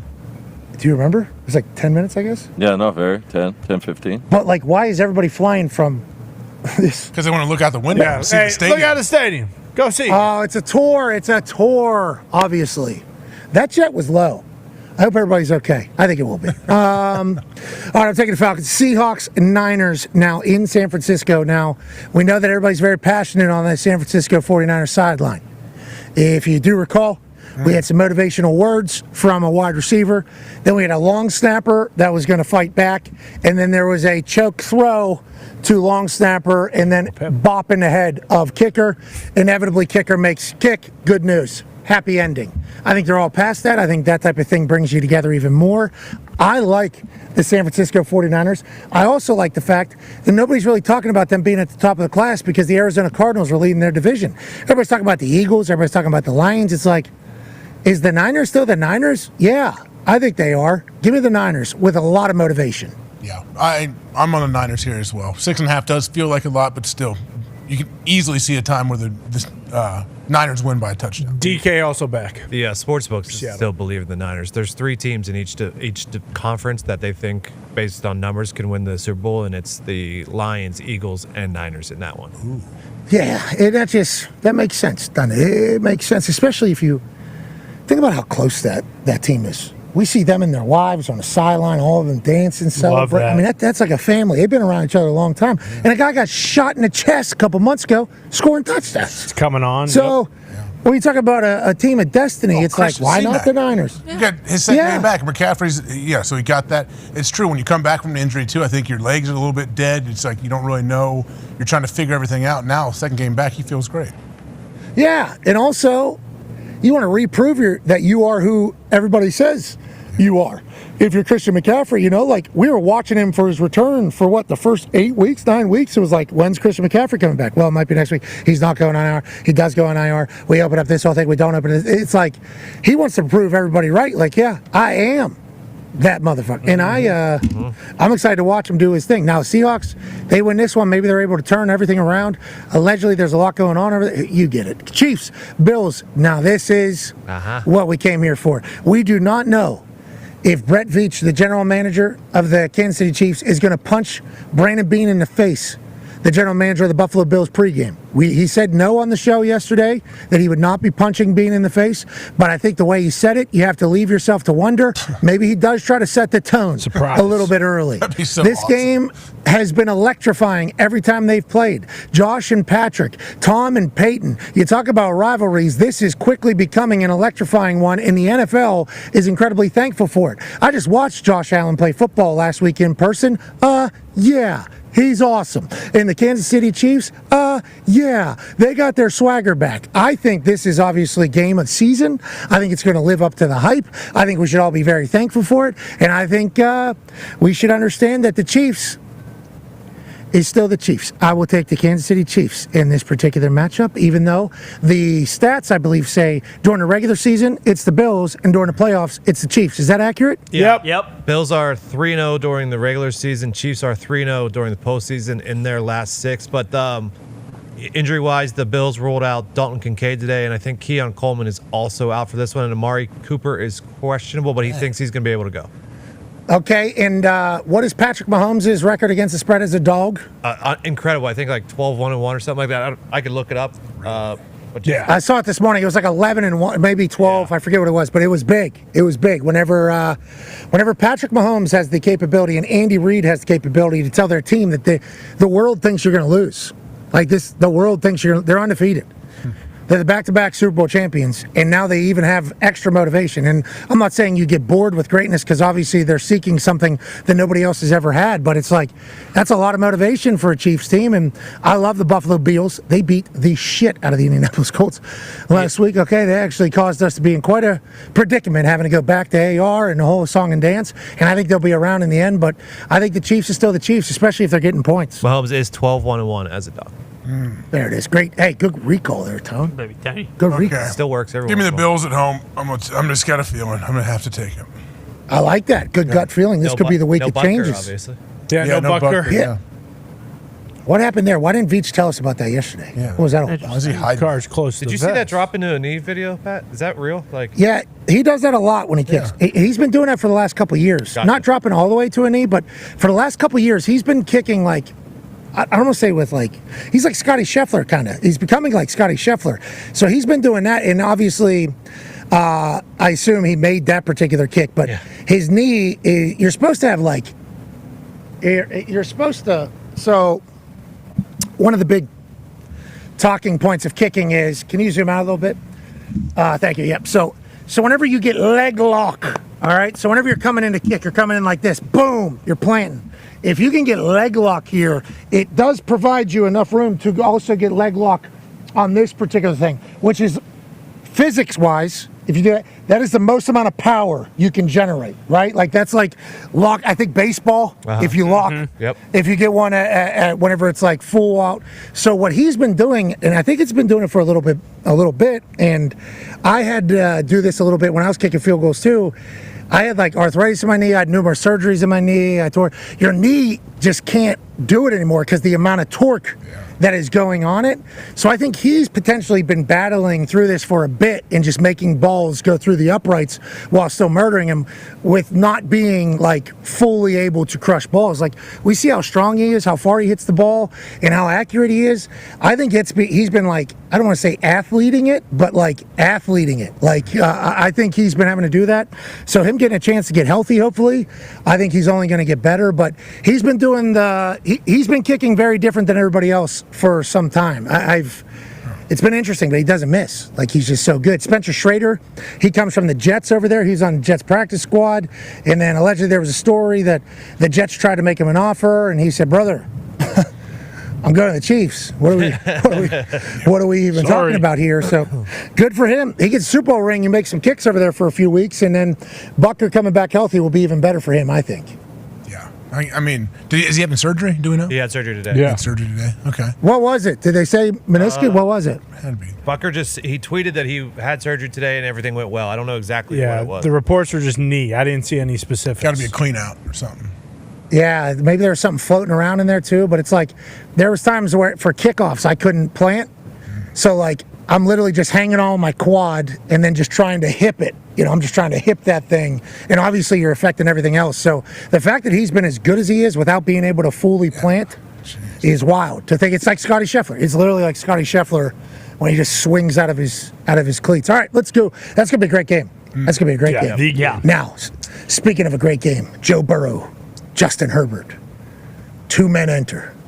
1 man walk away, thinking they still have playoff opportunity. Chargers actually could take a loss and still make it. The Bengals certainly need to win every game that they play going forward. Jamar Chase went absolutely bananas. T. Higgins is running up hills in the streets of Cincinnati, showcasing that he is back healthy and ready to play. And Jim Harbaugh on the program the other day, singing the praises of the culture the Chargers have built in such a limited amount of time. A team that loves each other, a team that wants to fight you, with a quarterback that can do things that nobody else can do. He's half man, half beast. He's inhuman. He's the golden goose. He is the keystone, just like the bricks that he carries across the field, which helped him hold on to a ball when any other human would have fumbled it, dropped it, and the ball would have went the other direction. Jim Harbaugh's pregame speech is going to be electrifying. His on-field performance during the pregame with the catches is going to be perfect. And I think the Chargers get a massive win against the Bengals on Sunday Night Football, one that their fans, have kind of been clamoring for and looking for over the past few years. I think this would normally be a game, and I might be speaking out of pocket, not paying close enough attention to, and maybe too zoomed out, but like Chargers of the past lose this game in a heartbreaking way. Oh, yeah. Heartbreaking way. Yeah. This one, I think it's different. I think the Chargers win this one at home, and I still have nothing but love and respect for the Cincinnati Bengals, but I like the Chargers in this one. Yeah, so is Trey Hendrickson not playing? He's left home due to personal reasons? Yeah, so he's not flying with the team today. They said he's going to fly with the team tomorrow and is most likely going to play. I thought. Wait, what? Because he didn't fly. He's flying to the team. Oh, he's going to fly to the team, but he's going to play. Yes, I believe. Ooh, okay, good. Yeah. He said, Tone. Just so we can clarify, he said they say he's not flying with the team today, but he'll fly to the team tomorrow. Correct. Got it. Got it. Okay. Okay, good. So I don't think that's that's not a big deal. I did that once when I was awaiting the birth of a child. I went a day later by myself out to the game. The kid didn't come till after, luckily. But yeah, maybe who knows what his situation is. Yeah, the tweet was he will not travel to Los Angeles with the Bengals today due to personal reasons. He's expected to travel to Los Angeles tomorrow and be available to play Sunday. We're all good. We're all good. Okay. So hopefully everything's okay. Everything's okay. You like the Bengals, huh, AJ? I do, especially with Trey. I thought for a second Trey might not be available. So with Trey actually playing, I like the Bengals even more. I mean, their offense has been killing it. Defense just has to find a way. Trey's been getting after it. Hopefully he can find a way to disrupt. Yeah, I know. Hopefully he can find a way to disrupt Justin Herbert a little bit. But yeah, I'm gonna go Bengals here. All right, and that's that. What a time! I can't wait to see you guys.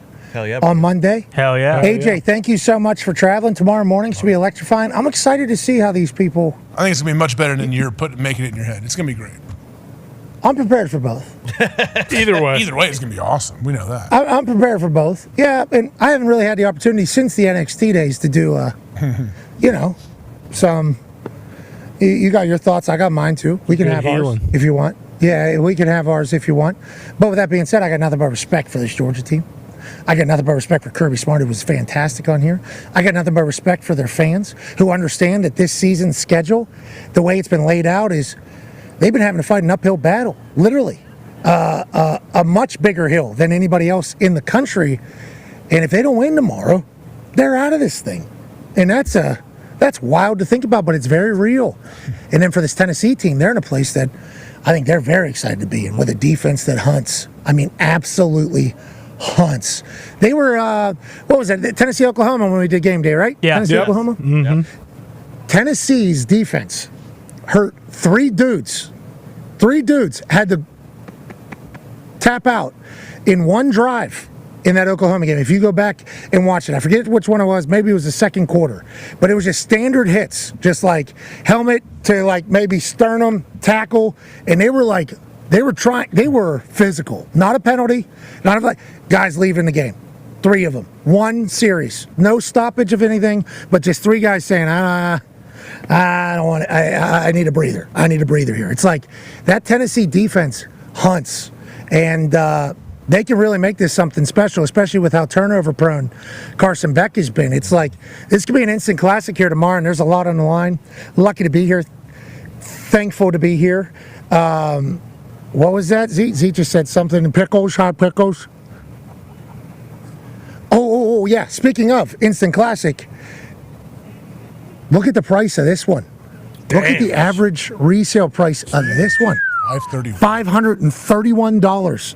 Tennessee, Georgia, right here. And I think it's because, obviously, big game and everything, but the implications, this is huge. This could be historic here. What if Georgia wins this one and then goes on to win it all? They'll be like, well, there was a time in November when Georgia was up against it, back against the wall. The dogs were cornered, and boom, $531 is the average ticket price for that. Then $255, $239, $238, $198. That's a massive gap between tickets to this one and everywhere else. But SeatGeek is obviously the greatest ticket buying platform on planet Earth, and the Moon, which we haven't really talked about. Yep. We haven't really talked about it. That UFO thing, that UAP thing. I don't know what biologics, what was the word? Biologics. Okay, never heard of that before, but that's fucking aliens. Okay, listen to this give and take here. I believe what is happening, from what I heard, from the clips that I heard, is that there is a group of people within the government, I think the Pentagon, that is looking to get this information that is allegedly held in a department or something way. Listen to this, and we got to remember, we can always beat them at football. We can. They don't know leverage. We can beat them in Oklahoma. Listen, this happened the other day in real life. Okay. You've stated that the government is in possession of potentially non-human spacecraft.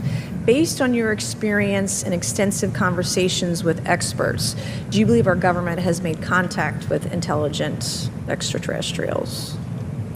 Something I can't discuss in public setting. Okay. Okay, Oh, I what can't the ask fuck? when you think this occurred. If you believe we have crashed craft, stated earlier, do we have the bodies of the pilots who piloted this craft? As I've stated publicly already in my News Nation interview, biologics came with some of these recoveries. Yeah. Okay. Okay. Were they, I guess, human or non-human biologics? Non-human, and that was the assessment of people with direct knowledge on the program I talked to that are currently still on the program. Okay, all right. So, whenever we inevitably get to the moon, which sounds like it might be next week, and we might already, whatever the case is, whenever we get there and they have some live event, you're going to want to buy your tickets through SeatGeek for that event. Well said. Whether it's a football game, whether it's a Broadway show, a concert, any live event, SeatGeek has the greatest tickets available for you at the best prices, and they won't lie to you either. They'll actually have like a little green dot next to a ticket and say like, hey, this is a good ticket, we checked. And then they'll have a red dot next to a ticket and be like, hey, this is a bad deal. Do not buy this ticket. You can find this something better somewhere else. So SeatGeek is obviously a great partner to ours, but whenever we do something on the moon, whatever it is, they'll sell the tickets up there, and they'll take care of everybody. We appreciate the shit out of SeatGeek. And the current promo code is PAT2024. Yes, I believe it is. Pat 2024. It's somewhere around here. Yes. Yeah, that is correct. Nailed it. $30 off. Yep. Pat Restrictions $30 apply. off. There you go. Restrictions apply, which I believe is if it's less than $30, they're not going to pay you money. So, Pat 2024 is the code for $30 off any live event through our friends at SeatGeek. And when we get on the moon, I can't wait to see how they sell the tickets to that. Because you're going to have to get there. I don't know if that's on SeatGeek. That'll be on somebody else. AJ, great work today from Indianapolis. You're the man. Appreciate you guys. Love seeing you guys here. And did that guy just say we have aliens here? Oh yeah. Biologics, non-human biologics. Yep. That should be bigger news, right? Are we? Who's all? Is everybody? When do we get to see them? Yeah, trot them out. Is there, Can you see? Is everybody? And also, let's make sure they know. Oh yeah. That they know. They already know that. if they mess around, we'll put them in between these hedges. That's right. On this field right here. And we'll have a couple damn good dogs lined up across from them, and we'll see who they think runs this shit. Now, if they just want to talk, which another guy who is a defense researcher said we've had non-communication. I mean, it is a lot was said the other day in this thing, and all we need to know is non-verbal communication. All we need to know is SeatGeek will ticket any event that happens out there. Between us and the aliens, if we're doing stuff for the aliens, we'll sell them their tickets. Maybe, what if they don't know entrepreneurialism? Do we ever think about that? What if they don't have a clue and we just tell them, like, hey, we can sell tickets to all this shit. You guys want to do your thing, you know? You want to do your little spacecraft show? We do air shows all the time. Fucking do it. You can sell some tickets, you guys.